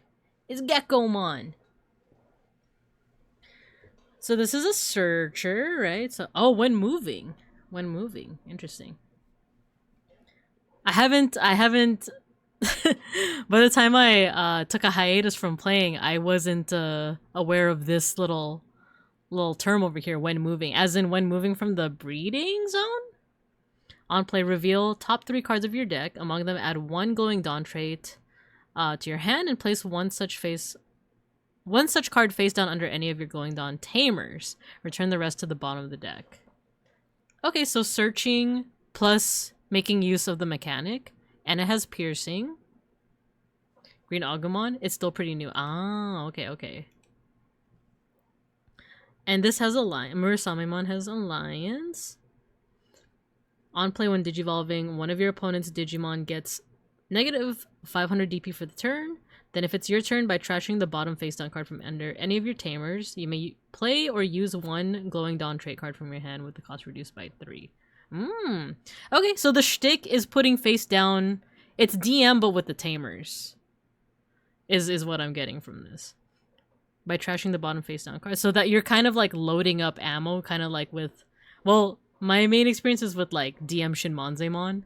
So the more you have underneath, the more ammo you got to activate the effects, right? By trashing the face down bottom card from under any of your tamers, this glowing Dawn trait Digimon unsuspense. Pristimon. On play, by placing 1 card. And not when moving. Okay. So I should probably play this one out. By placing 1 card from your hand face down under any of your tamers, draw 2. And it's a blocker. Cool. Or the inherited is blocker. The cards under their tamers are their... Oh, is their E-Pulse. Oh, I see.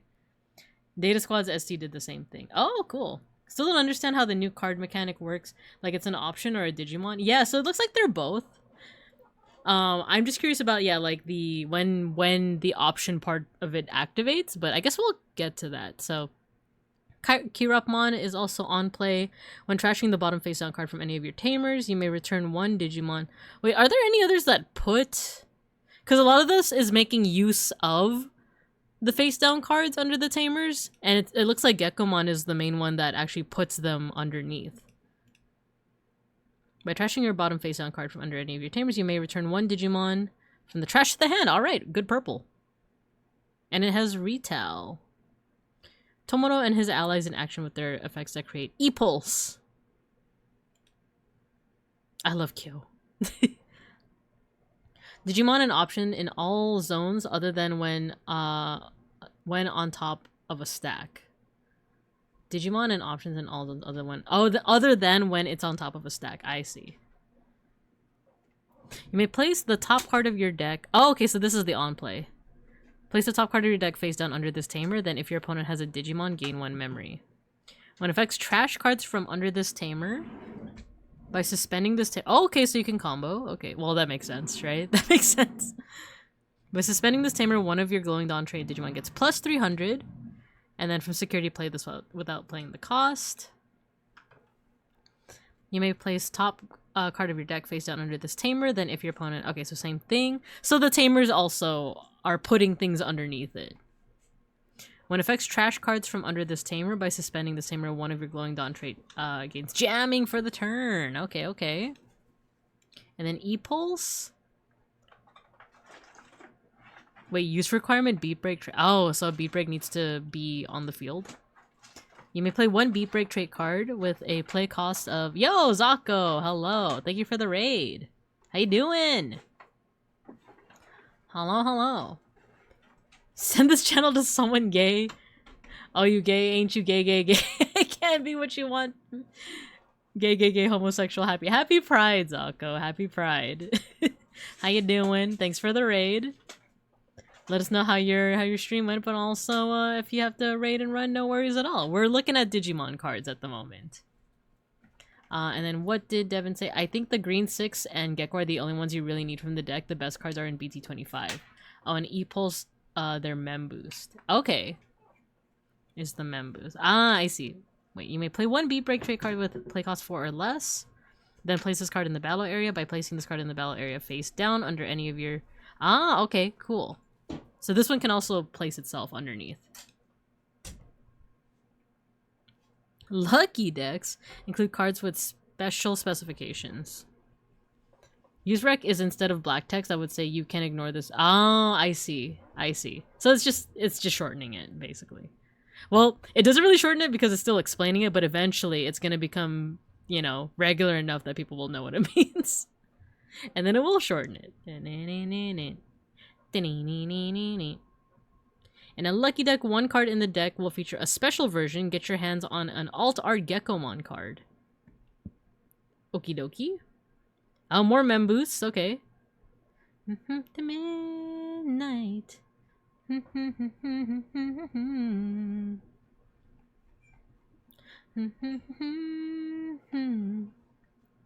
Okay, I want to see the cards now. You try to scream. Okay, so Atratusmon, Eclipse Impact, Monarch Lizamon, Armalizamon, Habakirimon. Is this the Mega? I think it is. Spoilers. It looks so cool. Thriller Night.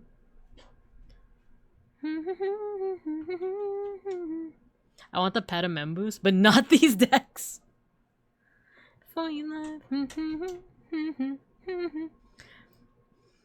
Place one. Okay, so when Digivolving, when attacking, place one of your opponent's lowest DP Digimon as his top security card. Okay, so kind of like Shinmonzemon. Then by trashing the top security card, recovery +1.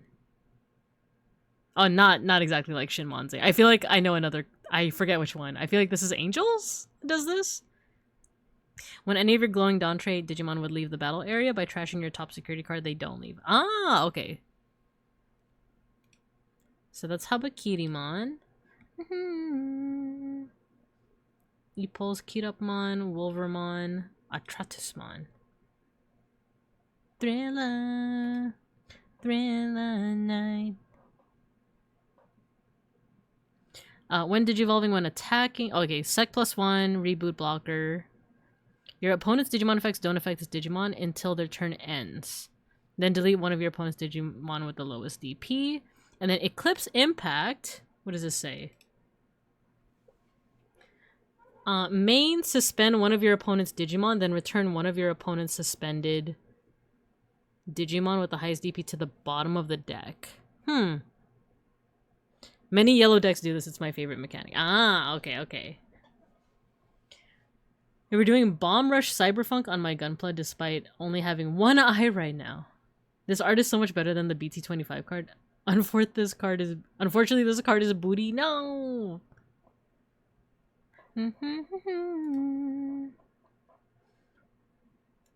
How I'm curious with this, like, what is it? The option, the dual cards. Cause there's another one, right? This the Data Squad one. Thriller night. You know what? There's probably Thriller night. Hold you tight and this one. Dang, all of these came out like... Oh no, wait! The May 15th, this one came out pretty recently. Raid Piercing. You may play one tamer card in a, with a play cost of 5 or less from your hand or trash without paying the cost. Then one of your opponent's Digimon gets minus 9,000 DP for the turn. And then one of your opponent's Digimon gets minus 6,000 for the turn. Then delete one of your opponent's Digimon with 7,000 DP or less. Instead of trashing after you use, your cards may Digivolve into this card without paying the cost. I think I need to see a video on this. I think I need to watch a video because I'm also still trying to wrap my head around it. Even though Devin explained it and like this also explains it, I'm like, I need to see it. I need to see it in action. 3 in BT25, 2 of which are Beat Break. 4 in the set. Forget the second burst mode is a forgot that the second burst mode is a dual card too.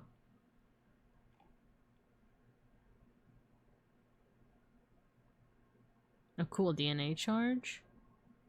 Cool, cool, cool. Yeah, I'll need to check this out. Alright, what else do they got here? What else do they got with Dual Revolution? Monarch Lizamon, Habakirimon, BL Stormon! Ooh, and we got some TS ones. Marsmon. Okay, yeah, let's read each of the Olympus 12. My wife. Let's see. When this card will be played, if there are 6 or few total cards in both players' security stacks, reduce the cost by 5. By placing one other Digimon as the... Okay, on play when Digivolving, by placing one other Digimon as a top security card, trash both players' top security cards. Interesting. Okay. When your security stack is removed from, you may play one play cost 8 or lower Angel, Archangel, or Iliad trait from your hand or trash without paying the cost. Okay, okay. Ooh, I like the art for Bacchusmon. Junomon by Beloved. I love Junomon. For once in my life. Are these the new card reveals? They're not super new. I think, when did this one come out? Was it March? Oh, actually, this one is pretty recent. This one came out just a couple weeks ago. Let me see. Yeah, like a little 1, 2, 3, 4, 5, 6, 7, 8, 9, like about 10 days ago. Nice. So they're still pretty recent. That means I still have some time to learn them. Ooh, Tidamon. Also, the art is just really cool. These are new card reveals that are old. The art is just so sick. Ooh, Ketismon. Nowhere to go, that's why I want you to know. I'm starting with the man in the mirror. We're already getting next set reveals. Yeah, that's true. I saw the there's a Gatomon one, and there's what's it called, the Hagurumon, the gear. There's like 3 of them in a factory. I saw that preview. It's so cute. Na na na na na na. Oh, and then there's Tomoro by himself. If you have 2 or less memory, set it to 3. Okay, mem setter. When any Digimon suspend by suspending this tamer, you may place the top 2 cards of your deck face down under this tamer. So loading up more of that ammo. When you would use Glowing Dawn, trade option cards by trashing the bottom face down card from under any of your tamers, reduce the cost by 1. Okay, okay. What are the options like? And then Gekkomon on play. Oh, still searching. You should look at the Junomon all. Ooh, I think I will. Reveal the top 3 cards of your deck. Add 1 Glowing Dawn and 1 Beat Break among them to the hand. Return. Oh, so this one is a straightforward searcher. The other one is like adding more to your tamer. In with the man in the mirror. Bearmon! So cute. And there's another Bearmon too, right? Could have been any clearer. Wanna make the world a better place. Take a look at yourself and make a change. Man in the mirror. What does this one look like? Wait, or is that the alt art? Been any clearer. A better place. Take a look at yourself and make a change. In the mirror, I'm asking him to change his ways. Message. It's not showing me the alt art. Here, gallery. Ooh. Wow. She's so pretty. She's so pretty.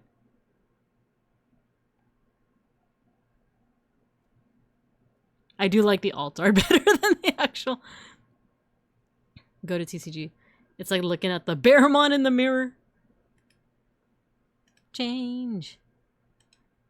Na na na na na na na na na na. It is like looking at a Bearmon in the mirror. Look at this. Look. Wait, how do I let me rotate myself. There we go. Look. Spitting image. Twinsies. Twinsies. It's the same picture. Corporate wants you to identify the difference between these two pictures. It's the same picture.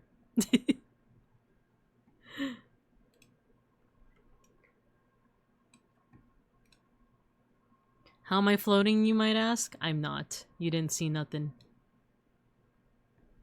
Okay, start of main phase. If you have 4 or less memory, this Digimon may digivolve into a Digimon card with beast, animal, or sovereign other than sea animal. They always say that. Why? Does anyone know why they always say like these, but not sea animal? I noticed that too with some of the other TS ones. Go back. I need a screenshot. Okay, let me rotate myself again. Oh wait, I need to look sad, huh? There, I'm sad. I'm sad. Why? Because sea animal are fish, not animals. Ah, I see. My reaction to this information.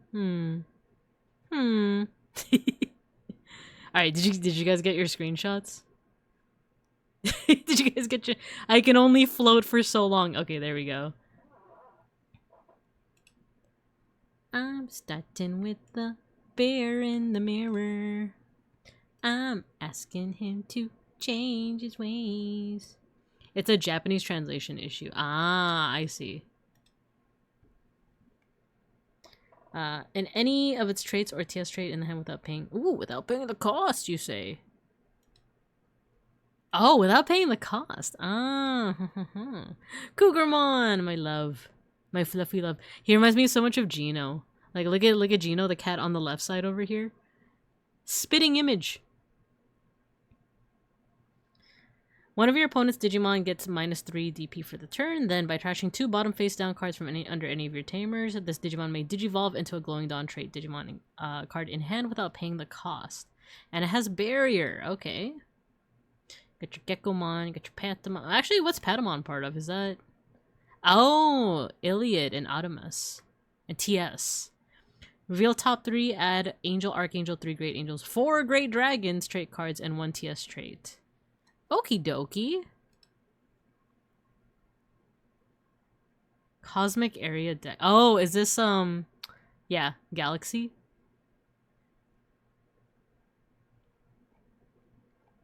I see, I see. And I believe DC Go is updated up to 80.01, I want to say. I should also really finish Appmon. I got up to, I think, like, episode, like, 20-something. Why am I getting tagged with... Owen! Hello! Hello, hello. Thank you for the raid. How you doing? Hello, everyone. Hello, my name's Babinka Bear. I'm your local Sun Bear art history teacher and educational streamer. And right now, I'm also a Digimon. No, actually, let me show you guys the Digimon in question. There you go. Hello! Thank you for the raid. How was Forza? I know my partner Beans has been playing it too, and he's been loving it. It takes place in Japan, right? How's that been? Hello, hello. Lolly do hello, Sparkly Catboy raid message. Hello, Impossible. Owen, hello, Sparkly Race Cat raid. Hello, Moth Void. Getter Pilot, hello, raid message. Yo, Choa, hello, hello. Oh shoot, it's Babinkamon. Sparkly Race Cat raid. My ISP finally started to upgrade. Started the upgrade outage, so I'm coming to get you from 5G mobile. Not I'm coming to get you. I'm coming to you from 5G mobile. Ah, I see. That's you, all right. It's super fun. You would probably enjoy it. I'd be down. I know that it takes place in Japan. But oh, and thank you for the raid once again. If you have to raid and run, especially with the internet outages and such, no worries at all. We're talking about Digimon cards. I'm getting back into it because work is finally slowing down. For those who don't know, I work in education, so summer vacation is sacred. So I finally have some time to myself to relearn how to freaking play this game. And I found out that DC Go is also like updated with the latest cards as well. So, and I heard that there's a Bearmon deck, and I love bears, as you can tell, because I am one. And then Adventure's also getting back into the meta. Come on now, come on now. Moth Void, thank you for joining the class. Thank you, thank you. Are you into the Digimon TCG? I was running a Jesmon deck. Pretty neat. Cool. So, yes and no, Getter Pilot. I'm not good at all. Like, I was barely learning last summer. I played in my locals a little bit, and then once work started to pick up, I unfortunately had to, like, stop playing for a while. So I'm very, one, out of practice, and two, even when I was in practice, not great in the first place. But I had fun. I had a lot of fun. I mostly played Adventure, DM Shinmonzemon, a little bit of Cyber Sleuth, a little bit of CS. Then I hear about this Bearmon deck. I might want to also check out Time Stranger. And yeah. Yeah. A person from locals is throwing out a sus name to describe the bear deck. What do you mean? What do you mean? You were fine. Aw, thank you. I'm perfectly alright at it. I got some other TCG experience, which helps. So that's the thing with me. This is my sole TCG experience. So, like, the part of my brain, the part of people's brains that can think of combos in a pinch is not well developed. But I do feel like right before I stopped playing, I feel like I was getting a bit better. You could play the game more than most. You could play the game more than most. I just realized what you meant. I mean, when I remember to you know, draw for Evo, you know, I was getting to the point where I was remembering how to draw for Evo, you know. Array Strock, hello. I've been very into Yu-Gi-Oh! And somewhat into Magic for basically my whole life. Ah, cool. It's funny because I watch Yu-Gi-Oh! Videos, but it's more so like anime stuff. And then like, do you guys ever just watch a video about like a game series that you're probably never gonna get into? But like, you're so curious about the lore? Because I do that all the time. And then I was watching a video about a guy who I guess like cheated? Wait, what was it? A Yu-Gi-Oh! TCG guy that like cheated or something, like on live stream. And I don't know, that was just so juicy. I I needed something to listen to while I folded the laundry, you know? I forgot about that. Maybe I rescind my previous statement. Been there. So yeah. No, I was getting to the point where I was remembering to draw for Evo. I was remembering. It was mostly the strategy part. Yo, Choa, thank you for subscribing for a month. Thank you. I'm not getting like alerts with like those kinds of things. Maybe, I don't know if it's Seribot or one of the other bots or Twitch itself, but it's being a little strange. But thank you, Choa. Thank you. But also, what were you pinging me for? Making Babinka Bear read the new Digimon cards. You're not making me. Okay, maybe in the beginning you were making me with the gun, but you know, it's a good thing. Adventure has some nice upgrades. It might cost 100 though. Yeah, so Devin was telling me. Devin was walking me through the AD01 stuff. And I'm like, ooh, I'm rubbing my paws like a fly, you know? I'm rubbing my paws. My favorite competitive Yu-Gi-Oh! TCG moment is Jesse Cotton, one of the best players in the world, beating a child with an anime deck live on event coverage. Dang, that sounds kind of harsh. I am curious. I am curious. But okay, so what is the top end for Bearmon? Is it Marsmon still? Is it wait, is Marsmon up here? Here, Marsmon? When this card would be played, if there is a Digimon with 13 DP or more, reduce the cost by 5. On play when Digivolving when attacking one of your... Ooh, wait. On play when Digivolving when attacking. One of your Digimon with 3... gets plus 3,000 for the turn. Then one of your Digimon may battle one of your opponent's Digimon. When any of your TS trade Digimon with win a battle, trash your opponent's top security card. Ah, interesting. I worked at a card store. I only know how to convert people to play TCG. Jesse Cotton the Goat. Marsmon and see something. Looks like a bear. Calismon from the old set. From the old set? Which set? Yeah, because I think in Time Stranger, that's the line, right? Marsmon and Calismon. Just look up Jesse Cotton Kid on YouTube if you want to look up the whole story. Okay. I might. I just might. Actually, not right now, but Jesse Cotton. Oh, Jesus, the name of these videos! Why is the name of one of these videos Jesse Cotton brutally murders a child in Minecraft? Jesus Christ, dude. Jesus Christ. Jesse Cotton, the wolf glick of Yu-Gi-Oh! For real, for real? Okay, I'm curious about Calismon. Let's check out Calismon. From a previous set, you say? There's... Oh, so BT25. Wait, you said a previous set, so it's not this one, right? But what does this one do? It looks sick. It is a bear. Reboot blocker Fortitude. On play when Digivolving when attacking once per turn. You may suspend one of your opponent's Digimon or Tamers, then one of their Digimon or Tamers can't unsuspend. Okay, so stun.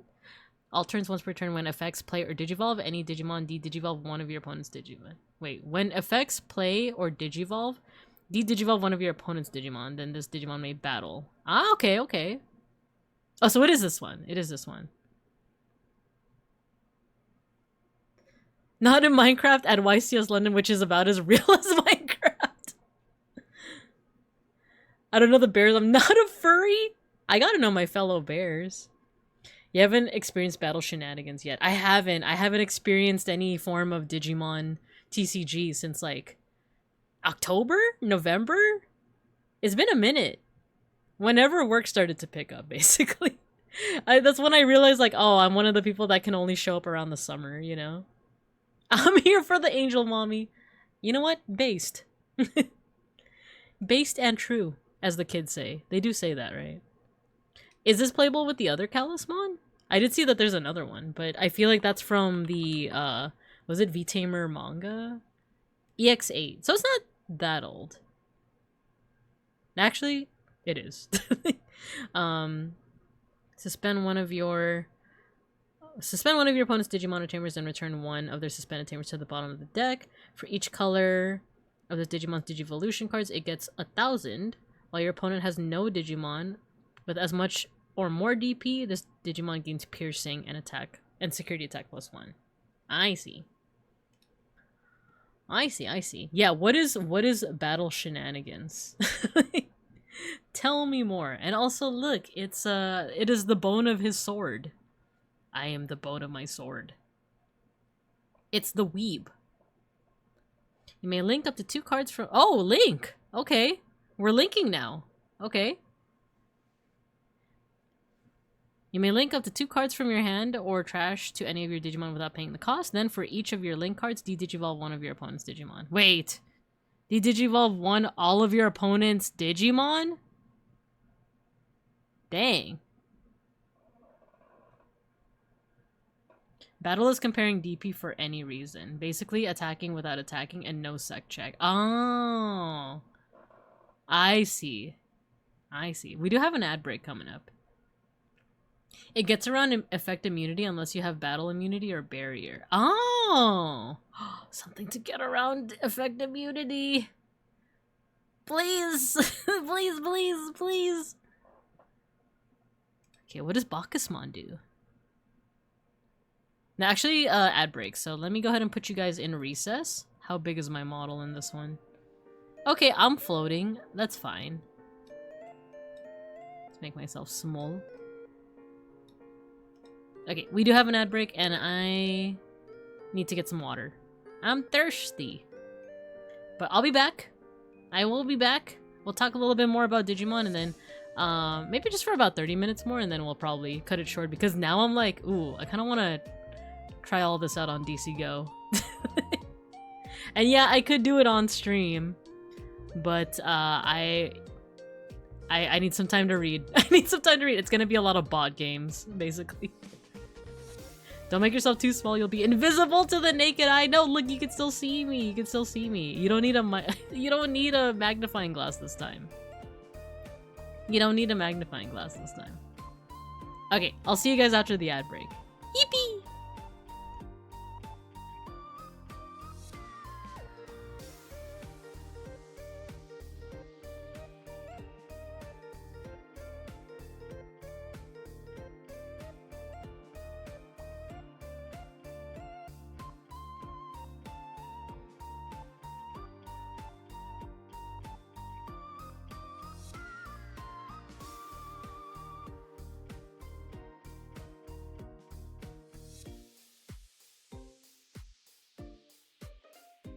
It's stage fright. It's stage fright. I have stage fright. Oh, ad break.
Alright, I'm back. I have returned from the forest, feeling refreshed, and I also got some water. So, what the heck do you, what the heck are you guys saying in the chat? Also, hello again, Young Childish. Get your snacks. The stage is a Discord call. Yeah, so as I was saying, I want to try some bot matches, but not on stream. Just for now. Just for now. Just because I need some time to really, you know, digest the new cards and stuff. I mean, I have a whole lot to catch up on, right? The last set that I bought was BT24, so I don't know if I will check out any cards from EX11, but I gotta check out BT25. Gotta check out the 2 new starter decks, you know, wrap my head around them with the bot matches and all, and then we'll graduate to maybe next week. We'll do some matches on stream. And then one of these days, I might show up in person. One of these days, you will just see a bear at your locals. One of these days, I don't know when. Are the days still the same? the days for Digimon TCG still the same?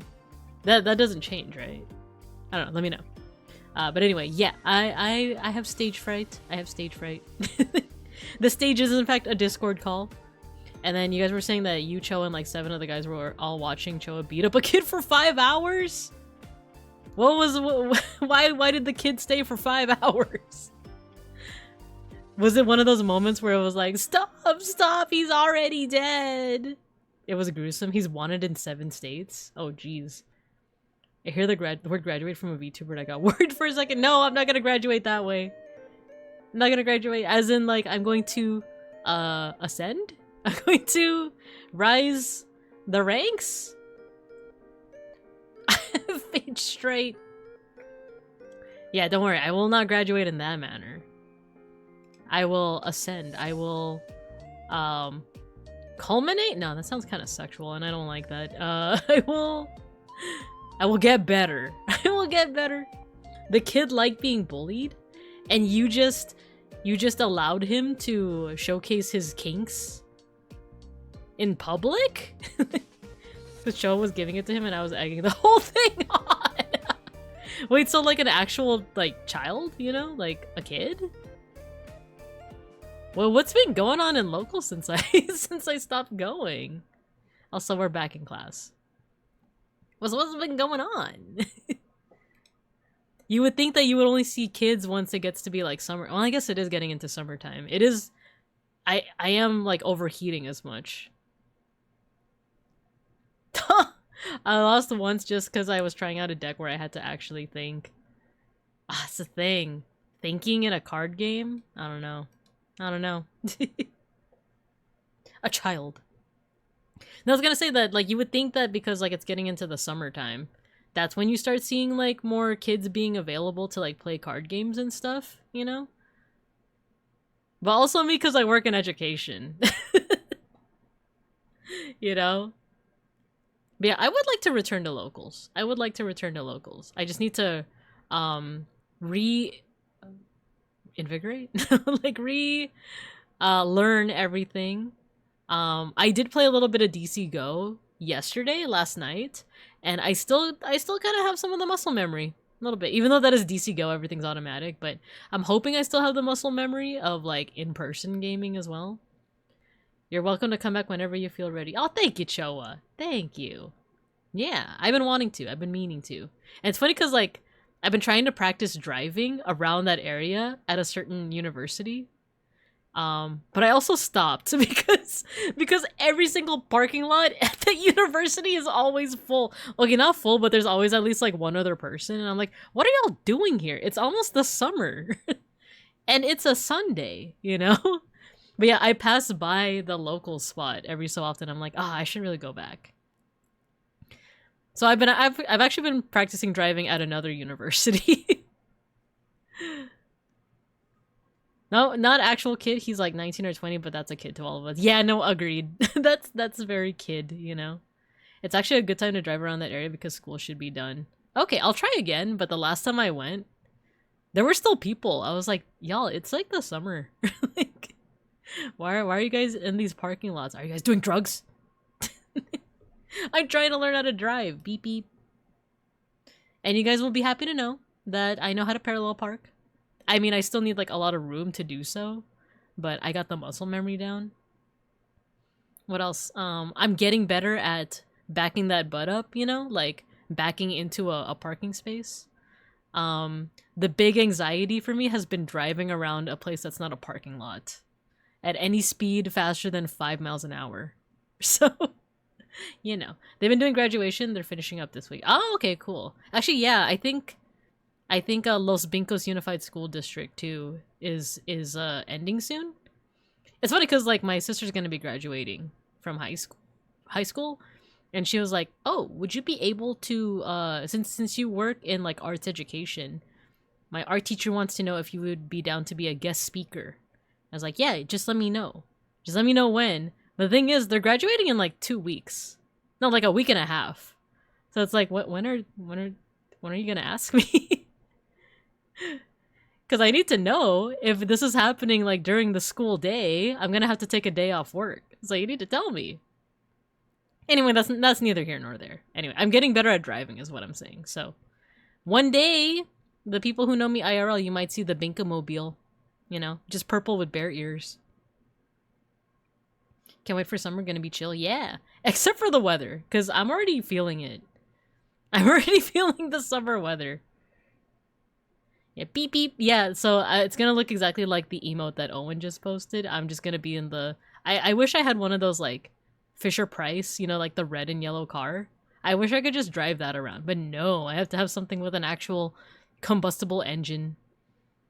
Because society says so. Why can't I just have a shopping cart? It's gonna be the exact opposite of chill. It's already too hot. Well, how hot is it right now? Because I am sweating and the fan is on. It's not that hot. It says 86 on... It says 86, but it feels hotter than that.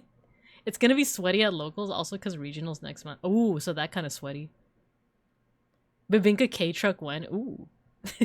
That could be a cool little isekai truck for you guys. But you guys have also seen the state of all the other cars in my vicinity. Like, look at this. Look at this. Look at that car. Look at that sedan.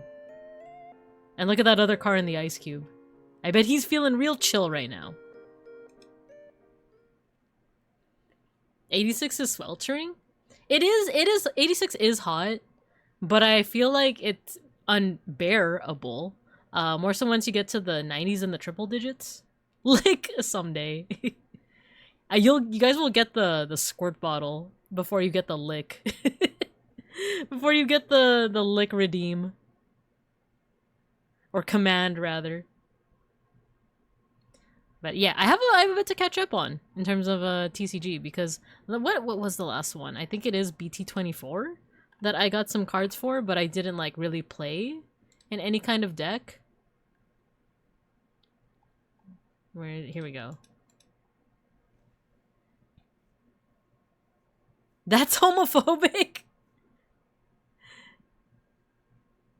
No. Nuh-uh. No, it's not. Yeah, I think, yeah, so you know what? I got cards from this set, but I haven't actually played it in a deck yet. I'm trying to remember what my super rares were. I'm gonna have to open up another window for this. During Pride, for shame. Hopefully you have a good split from that set's case. I haven't gotten a case in a minute. The first case that I got was also the last case that I got. And I think that was that BT23, I want to say? Okay, wait. BT, give me a second. I gotta log into one of my Digimon. The one that keeps track of, like, my card collection. DigimonCard.app. Rip Joe, did you not get a good split from... Did you get a case? Did you get a case and it wasn't great? It wasn't a good time? Oh no. Okay, I'm looking at my collection right now. And then let's look at SR. Oh, I'm not logged in. I'm so silly. I was like, what do you mean I don't have any super rares? Or secret rares? It's a lie. It's a lie.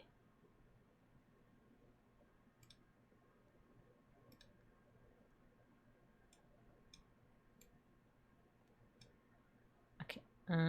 Let's do, yeah, super rares and secret rares from BT24. So I got 2 Styracomon's, 1 Neptunemon, and Alt Art Neptunemon, 3 Aegiomons, 1 Venusmon, 2 Minervamons, 1 Marukimon, 2 Diabormon X Antibody, but I don't think I'm going to be using that, 1 Creepymon X Antibody, and the Alt Art, Hadesmon, Titamon Skulbalukimon, 2 Inori, 2 Dan and Kananyukis, 1 Jupitermon, and 1 Homeros. That's all I got. That's all I got. Chose a reference, him getting shafted on a case by some— ooh, you can't say that word. That's a Choa laugh the pain away, it'll be okay, buddy. Oh no.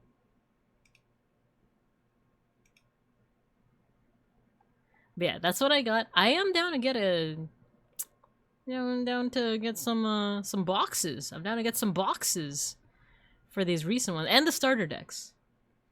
But I want to try them out. I want to try them out first. Yeah, other than that... is that it? Which word can I say? Undesirable? Is that not a... Well, actually, Automod would have gotten you if it was a real baddie, right? It has implications. It does. It has implications. I'm like... A part of me is like, I think I should call it just because I am excited to play some games, but that's not a slur. I don't think it's a slur, it's just more of like the implication of it. Like, I feel like you mostly hear it during the 1940s. But I could be wrong. I could be wrong. I could be wrong. I'm trying to think of anything else that I wanted to talk about today before I call it. It's not towards any specific people, it's just in reference to the people you don't want around. I might be thinking of the Indian caste system, actually. I might be thinking of the lowest rung of the Indian. Are we talking slurs? I have a few. No, we're not talking about slurs. I don't desire these people at locals. Mayhaps I'm thinking of something different.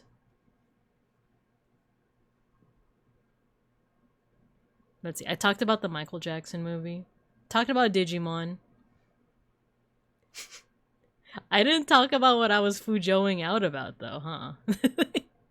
I did say that I'm getting back into like the Digimon hyperfixation. No, freaking George! Wait, why was that the word that got auto-modded? I'm gonna allow it because that's not even a I was scared. I was scared of like what you would put and what got caught by auto-mod.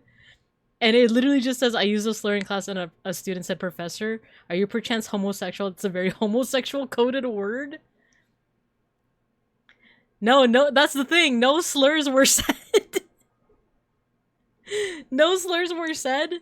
And the thing that Automod got was the word very homosexual. Okay, George said a slur, but not in chat. He said it in his own class. Which, what the heck? Like, Bigga 2 slur brain for even my white butt. Come on. Come on. No slurs. Yeah, you see, Devin? Literally, Automod gets you for saying very homosexual. Yeah, no worries, Matthew. No one said any slurs. And if they did, I got the ban hammer. It's the Automod. It's the Automod. Jeez, you guys. Cheese Louise! Anyway, speaking of a homosexual, I'm going to... But what if Pride Month is very homosexual? Wait, it didn't get... Oh, it's because Matthew's a mod. I was like, wait, it didn't get Matthew for saying very homosexual. But anyway, I'm also back in the shipping game. I'm not talking about shipping and receiving. I'm talking about shipping! I'm talking about my delusional romances. Well, not my romances. I'm not a Yume. Much respect to them, but I'm not one of them. I'm a shipper. Shipper on deck, you know? And who set up the auto mod? Hey, it has predetermined words. I just chose the severity of what it blocks, you know? Shipping game can be also appropriate for Pride Month. Well, there you go. The auto mod is not very homosexual. That's crazy. Well, the thing is, I have 2 ships, and only one of them is homosexual, I'm afraid. One is straight. I do apologize, but sometimes you can't fight what your heart wants. You can't fight it. Look at my Discord. What did you put? Are you sure you want to send this? Your message may contain words that could be offensive and disrespectful. Oh no, I hope you don't get like automatically banned for like triggering the auto mod. I would contest it. I would contest it because it's just a little hee hee ha ha. We're not saying slurs. Happy Pride Month. We love the LGBTQ plus community here. You know? Yeah. Adventure. We like, stop being problematic in my chat. Anyway, I'm gonna talk about ships and then class is over. and then I'm gonna go play some games. I'm gonna play some bot games. Me contesting Automod. I'm literally gay, I can say it. Did I tell you guys this one time that I was at work with my team, my coworkers, and one of them's gay. She has a girlfriend and everything. And she was telling a story. She was telling a story and oh no, she was telling a joke, I think, that she found on the internet. And the punchline included the F slur. And I remember getting jump scared. Like both me and the friend that she was the coworker that she was telling the story to, we both like kind of got jump scared by her just casually saying it. Cause like she had like told I don't even know what the joke was. Like I just know that like that the punchline was her saying the word. And then I remember like I was like my back was to the conversation. I was like arranging some papers and I just remember like whirling around and then locking eyes with the person who was like receiving the story, and we both gave each other this look of like, like, and then like the person telling the story was like not bothered at all. That's my favorite word. But like we both realized like, oh wait, she can say that word. Ships, remember when the Suez Canal got blocked? Good times. Evergreen X Suez OTP. Exactly. But yeah. We're like, okay, I guess you're able to say that word. I would not be able to, but I mean, I don't really talk about this that much on stream, but like if you're bi, nah, I feel like it's different. I feel like it's different. I guess to each their own. To each their own, right? Well, we'll drop the subject there. Anyway, shipping. Not containers, not SDC. Shipping. Not any of that. I'm talking about Joe Yamato, Joe Matt, Joe/Matt. I also am a fan of Tai/Matt. But I also feel like that's kind of like, it's like the popular ship, you know? It's the popular Digimon Adventure 1999 ship. But I'm all about that one episode where Joe and Matt were in the restaurant together. You know what you know the one I mean? Where like Matt could have left at any point, but he didn't. He didn't. And oh my gosh, I even screenshotted this. Hold on, let me get it for you guys. Ships the 2 characters that hold hands. How brave of you, right? And that have art where okay, like I said, when I was but a youth, when I was but a cub, Matt and Tai was the OTP. But I've grown now. I still support it. I still like it. But I've grown now. Now it's all about Joe Matt, but also Joe Mimi. Once again, I'm so sorry. I do have a straight ship in there, but they're just so cute. They're just so cute. The dub only scene where Joe gives Mimi a Valentine in the movie. Come on now. Come on now. They don't even share a kiss like Naruto Sasuke. I mean, that's true too, but like, you know. Joe really seems like he inherently invites gay power dynamics. Can I I'm gonna pin that. I'm gonna pin that. Oh, that's so good. Okay, hold on. I screenshotted something from, did you guys know there's a Digimon Adventure novelization? Is it still a straight ship if Mimi isn't straight? Well, if it's with Joe and, actually that's a good point. Because she is kind of close with Mako in Digimon Tri, you know? You know? Hold on, I screenshotted something from the Digimon Adventure novelization, but I need to get it. Wait, you know what? I think I can just send it via my phone. Give me a second. And when you're a shipper, you gotta take... Okay, I might be like hyping this up, and it's kind of a nothing burger, but I thought it was cute.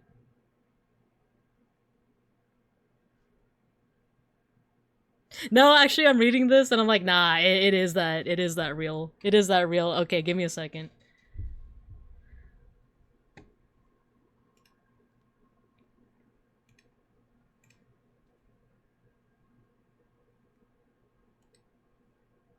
Okay, this is from the novelization, like the official Digimon Adventure novelization. Alright, this is not from a fanfic. This is from the official novelization. Let me move my model so you can read it. Joe, are you okay? Yamato called out to the fallen Joe. Yeah, I'm fine. Thank goodness. Yamato held out his hand towards Joe, who grabbed it. There was no need for words. The warmth that they felt as they grasped at each other's hands said more than words ever could. Come on, guys. Come on. Come on. Come on. They knew what they were doing. Come on. If two bi people date... Automod got just for saying gay. That's not even... That's what it is, though. That's what it is. Happy Pride. Very homosexual. You guys are making me do extra work. I have to approve the Automod. Very homosexual. Okay, after stream, I have to remind myself to, like, allow those words. I have to... Automod. Why? Wow, they're such good friends. Sometimes holding your bro's hand is all you need in a day. They wanted that Gundam Fujo money. Stop! Wait, why is that word? Why is homo suck? Blocked by Autobot. Okay, I know why, but like, that just seems like such a specific... mildly homosexual. Gay, homosexual, gay. Wait, how come when Owen's message was literally just the word gay, it got by the Automod, but Folk and Impossible were able to say that just fine without me having to, like, get the Automod? Man, this is discrimination. HDTQW5LO. Gay Rhinosaurus sex. Caps? Maybe it is the caps. Maybe. So there was that. There's also a Joe Mimi scene as well. Like, see? It got Devin too. It's getting Devin. It got you both times, I think. Wait, I also got one that was like Joe Mimi, but I feel like that one... Wait. Yeah, that one is more tame. The one that I also screenshotted a Joe Mimi scene, but it was a little bit more tame. It's just her saying that, like, I'm so glad that I chose you to come with me. I'm testing the limits. Gay, homosexual, gay. Every time I read that phrase, the gay, homosexual, gay, I think of... What is gay-mo? Why is it blocking the word gay-mo? I think of, isn't there a voice line in Overwatch where there's a character that just says, die. But I'm imagining him saying, like, gay, homosexual, gay. I wonder if it's also the use of certain phrases, like pairing it with very. I think it's No, you can't say that. Homo gay, but ass very gay-mo. Automod can't stop a bear from posting. Wait, gay... It is? Was I just accidentally saying a slur? If it is, I apologize. I actually did not know that. I thought it's just like, you know, like Elmo? Like Elmo with like, you know? Like Magmo? You know? I apologize. I apologize if that is. My bad. And it seems like impossible too. Like, I don't think either of us realized it. You're fucking- oh my gosh. You had me worried. I got. Automod didn't even stop me. Reaper was the ult you were thinking of. Can you imagine Reaper just saying, gay, homosexual, gay?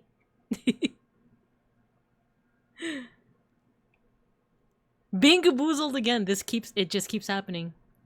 It keeps happening. But yeah, so it's all about the Joe Yamato. Also, Joe Mimi. Those two, I've been, I've been really into that pairing. Those two pairings lately. And just like Impossible said, I think Joe does inherently invite the gay power dynamics. I saw the scenes with Soldier. I don't need to imagine Reaper being gay. Okay, that's a territory that I'm unfamiliar with.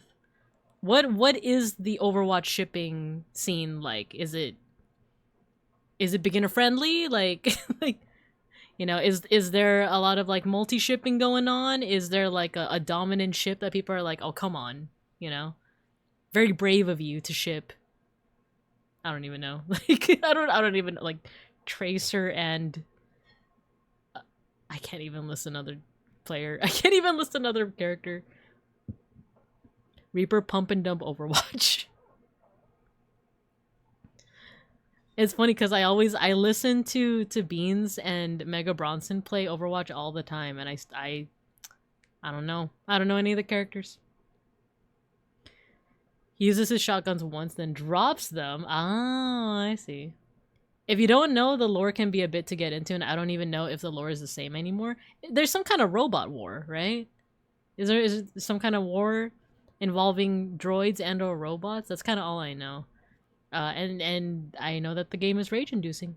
I'm trying to think of like any other series that I've been like trying to get into lately that like the last time. Okay, if we're to talk about like the fandoms in which I was really into like the shipping of it, Digimon, Hetalia. There has to be more. There has to be more. It can't just be those two. I think a little bit of Homestuck. Like the teensiest bit of Homestuck. But it was kind of the vanilla, like the pairings that everyone was into, like Rose and what was her name? No, not Terezi. Oh my god, what was the name of the troll? The one that was like all into like vampires and stuff. It was Rose and her. It's not Terezi. Kanaya. It's Kanaya. There you go. Yeah. Farrah Mercy is like the canon ship. See, you say as Beans and I currently play, and Anna, Rain, Hetalia. There was nothing head about it. Dave and John. Oh yeah, that one was really popular. Yeah, a little Homestuck is a treat. Kanaya put you know what? Never mind. I feel like there were other series where I was like really into the shipping. Oh, okay, this one is a little bit more niche, but does anyone remember Tiger and Bunny? It was like a superhero anime back in like the 2010s. I was into that, but it was literally just like, oh my god, what was it? I don't even remember the name of the characters. It was like the samurai character and like the aggressively American guy. But also the Chinese girl. Like them as a trio, you know? I'm on a delay, little answer. All Homestuck cues, Pepsi Cola. Sure. Oh, I like Sherlock during the Super Hulock, era, but I wasn't all the way into like the shipping. Grimdorks, Spider Breath.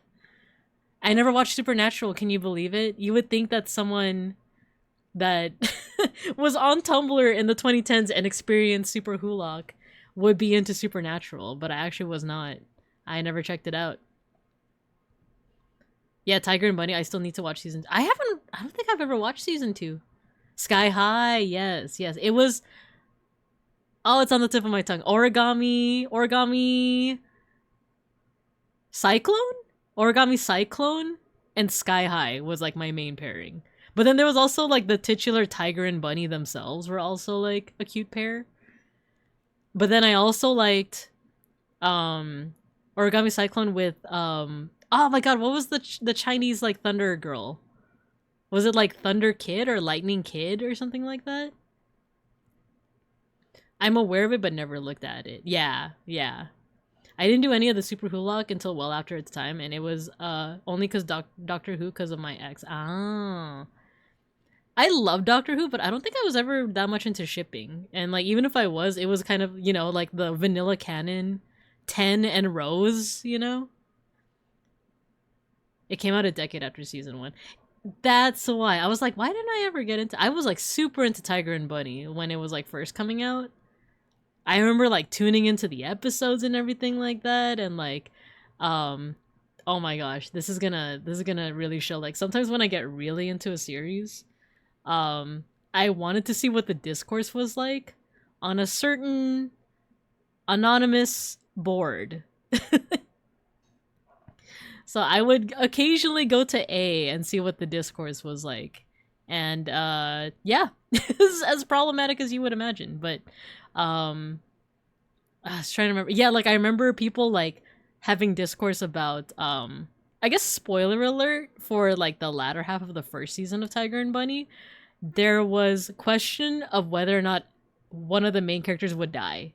And I just remember them arguing about like they wouldn't put like a death-like scenario at the end of an episode as a cliffhanger, because 9 times out of 10 the character is alive if it's a cliffhanger at the end of an episode.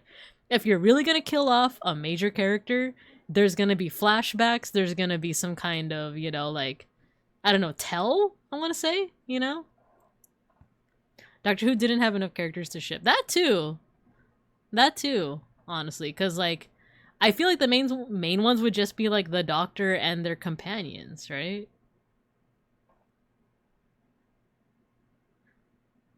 I just noticed it was Choa saying those things. The normal death flags, yeah. Mm-hmm. Because I remember thinking that too, like, there's no way they would kill off a main character and have it be the cliffhanger at the end of the episode, right? Were you a Tumblr kid? Oh! I forgot to tell you guys, I made a new Tumblr, but it's mostly just for me to post my Digimon art.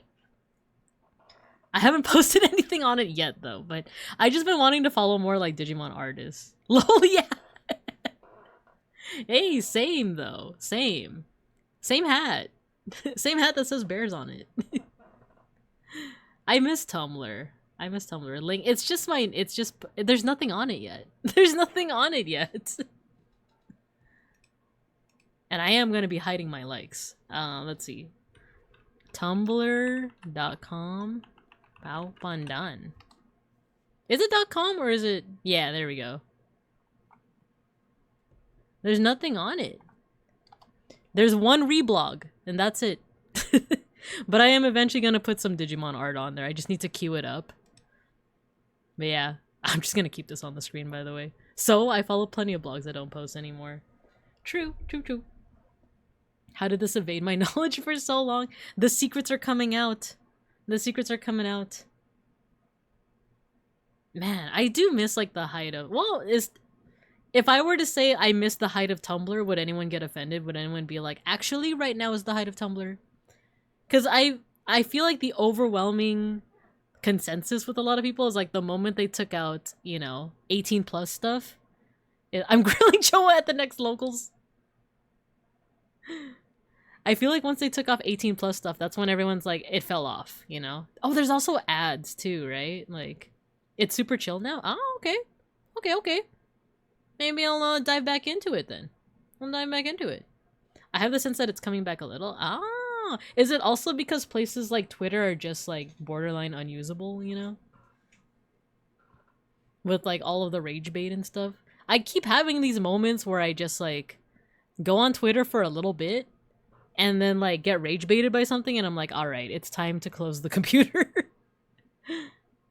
Harry Potter, Super Hulock, other British TV shows, The Golden Days. Yeah, my favorite kind of niche British TV show of that era was one called Misfits. it was about like these misfits, basically. Like literal, like, you know, they were like having to do community service and stuff for different reasons, and then they got superpowers because they got struck by lightning. Oh my god, you love Misfits! I freaking, like, no one else knows about Misfits. I miss Misfits. Like, I love that stuff so much. There's been a return to Tumblr over the last couple of years. Oh, maybe I should join the bandwagon. Twitter's imploding. Biskies isn't much better. Meta is the worst thing on the planet. Yeah, honestly, the only, like, reason I even go back to Facebook is to just, like, check up on my parents and, like, other relatives. And that's kind of it. All my friends are either on, like, Instagram, which I also don't use that much, and Twitter, but I don't follow my IRL friends on Twitter. I don't want them to see my sins. Robert Sheehan is hilarious. Yes, yes. And also, like, Ewan Rayan before he became what's the name of his character in Game of Thrones?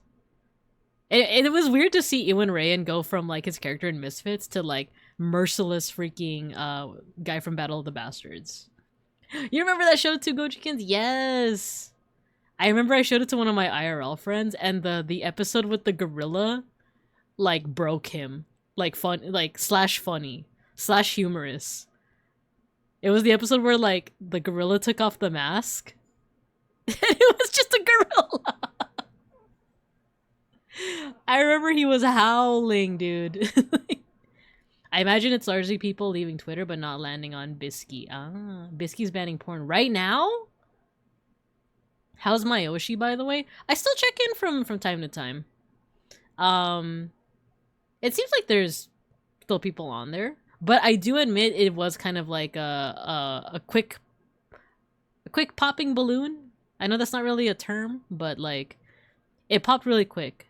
I think, at least from what I've seen, I feel like there are people who are gonna say that, like, yeah, like, Mayoshi's still blooming and everything, but I saw less people talking about it, like, within the following, like, weeks, you know, of when it was, like, booming on Twitter. But that's my opinion! Alright, I'm getting tired and sweaty because I don't think the AC is on. So I'm gonna go ahead and call it from here. Oh, give me a second.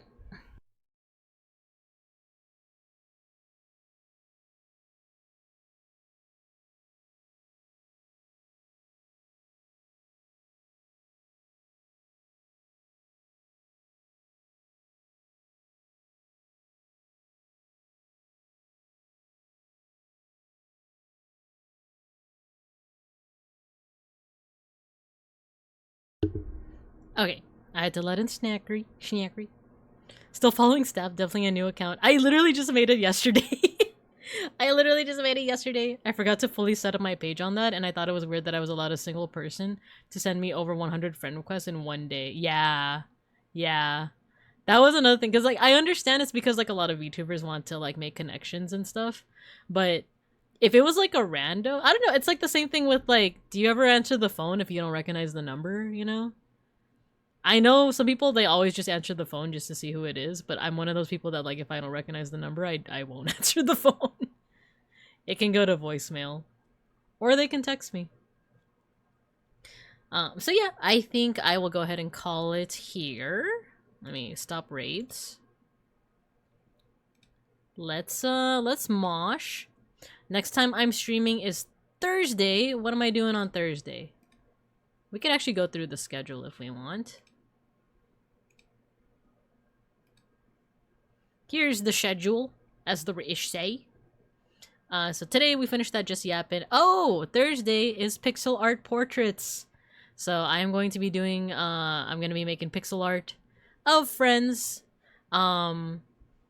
If you want a pixel art portrait of yourself, there's no guarantee that it's going to be happening on Thursday, but there is a thread in the Discord where you can put a reference of you or your character.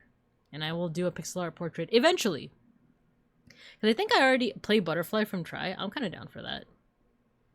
And then Friday is 2010's Art and Design. It's our decade study where we're going to learn about the art and design and fashion and cars and stuff of the 2010s. I believe this will be near and dear to everyone's heart because it was only 6 years ago.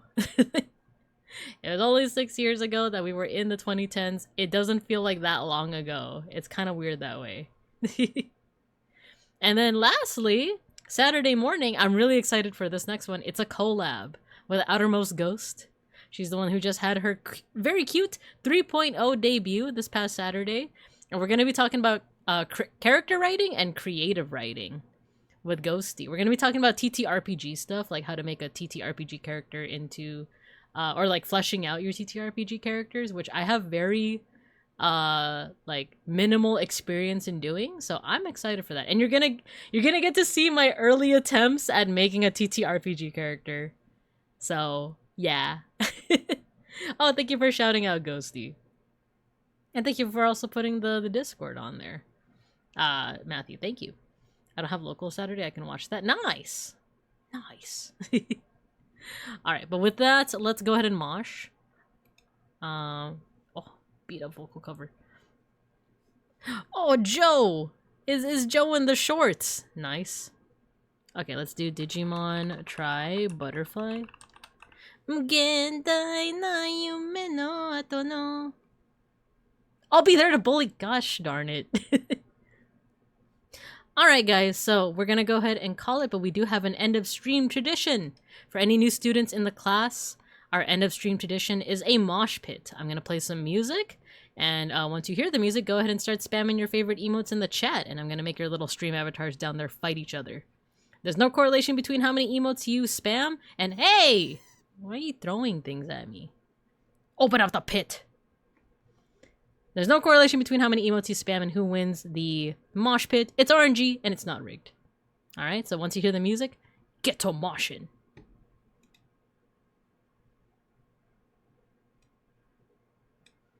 Hope you're ready for some Kojiwada. It's not rigged, though. No correlation because it's rigged. Oh my gosh. Stay skyなイメージだらけの翼でも Mosh pit. Oh yeah. 世の中じゃ外れも悪くはないかな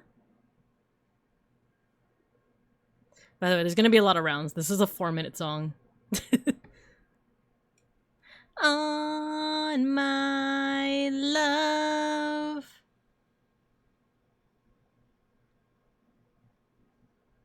になってめく風に乗って今すぐ君に会いに行こうことなんてほんましさ Wait, I have to concentrate on finding a Ray target. 何が wow wow wow wow wow wow wow wow wow wow ないだったら大な夢の後の何もない世の中じゃ Oh, I found the perfect person to raid into. We're raiding into another Digimon related person. 翼でもきっと飛べるさ On my love. Devin survived the mosh pit. Let's go. Rigged in my favor. Let's go. It's not rigged though. And I'll show you with another round. 君に会いに行こう曖昧な言葉って便利だってヒットソング聴きながら何が wow wow wow wow wow だけど wow wow wow wow wow してても仕方ない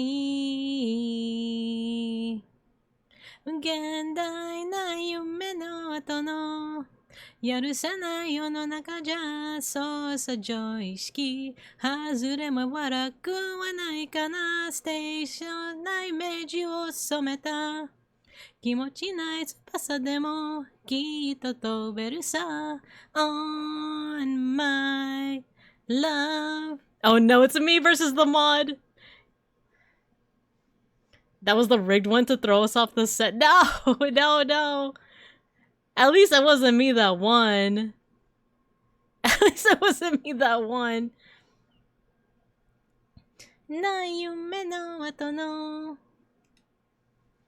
Okay, there's enough time for another round, I think, right?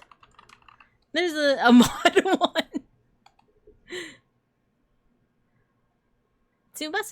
There we go. Last round, last round.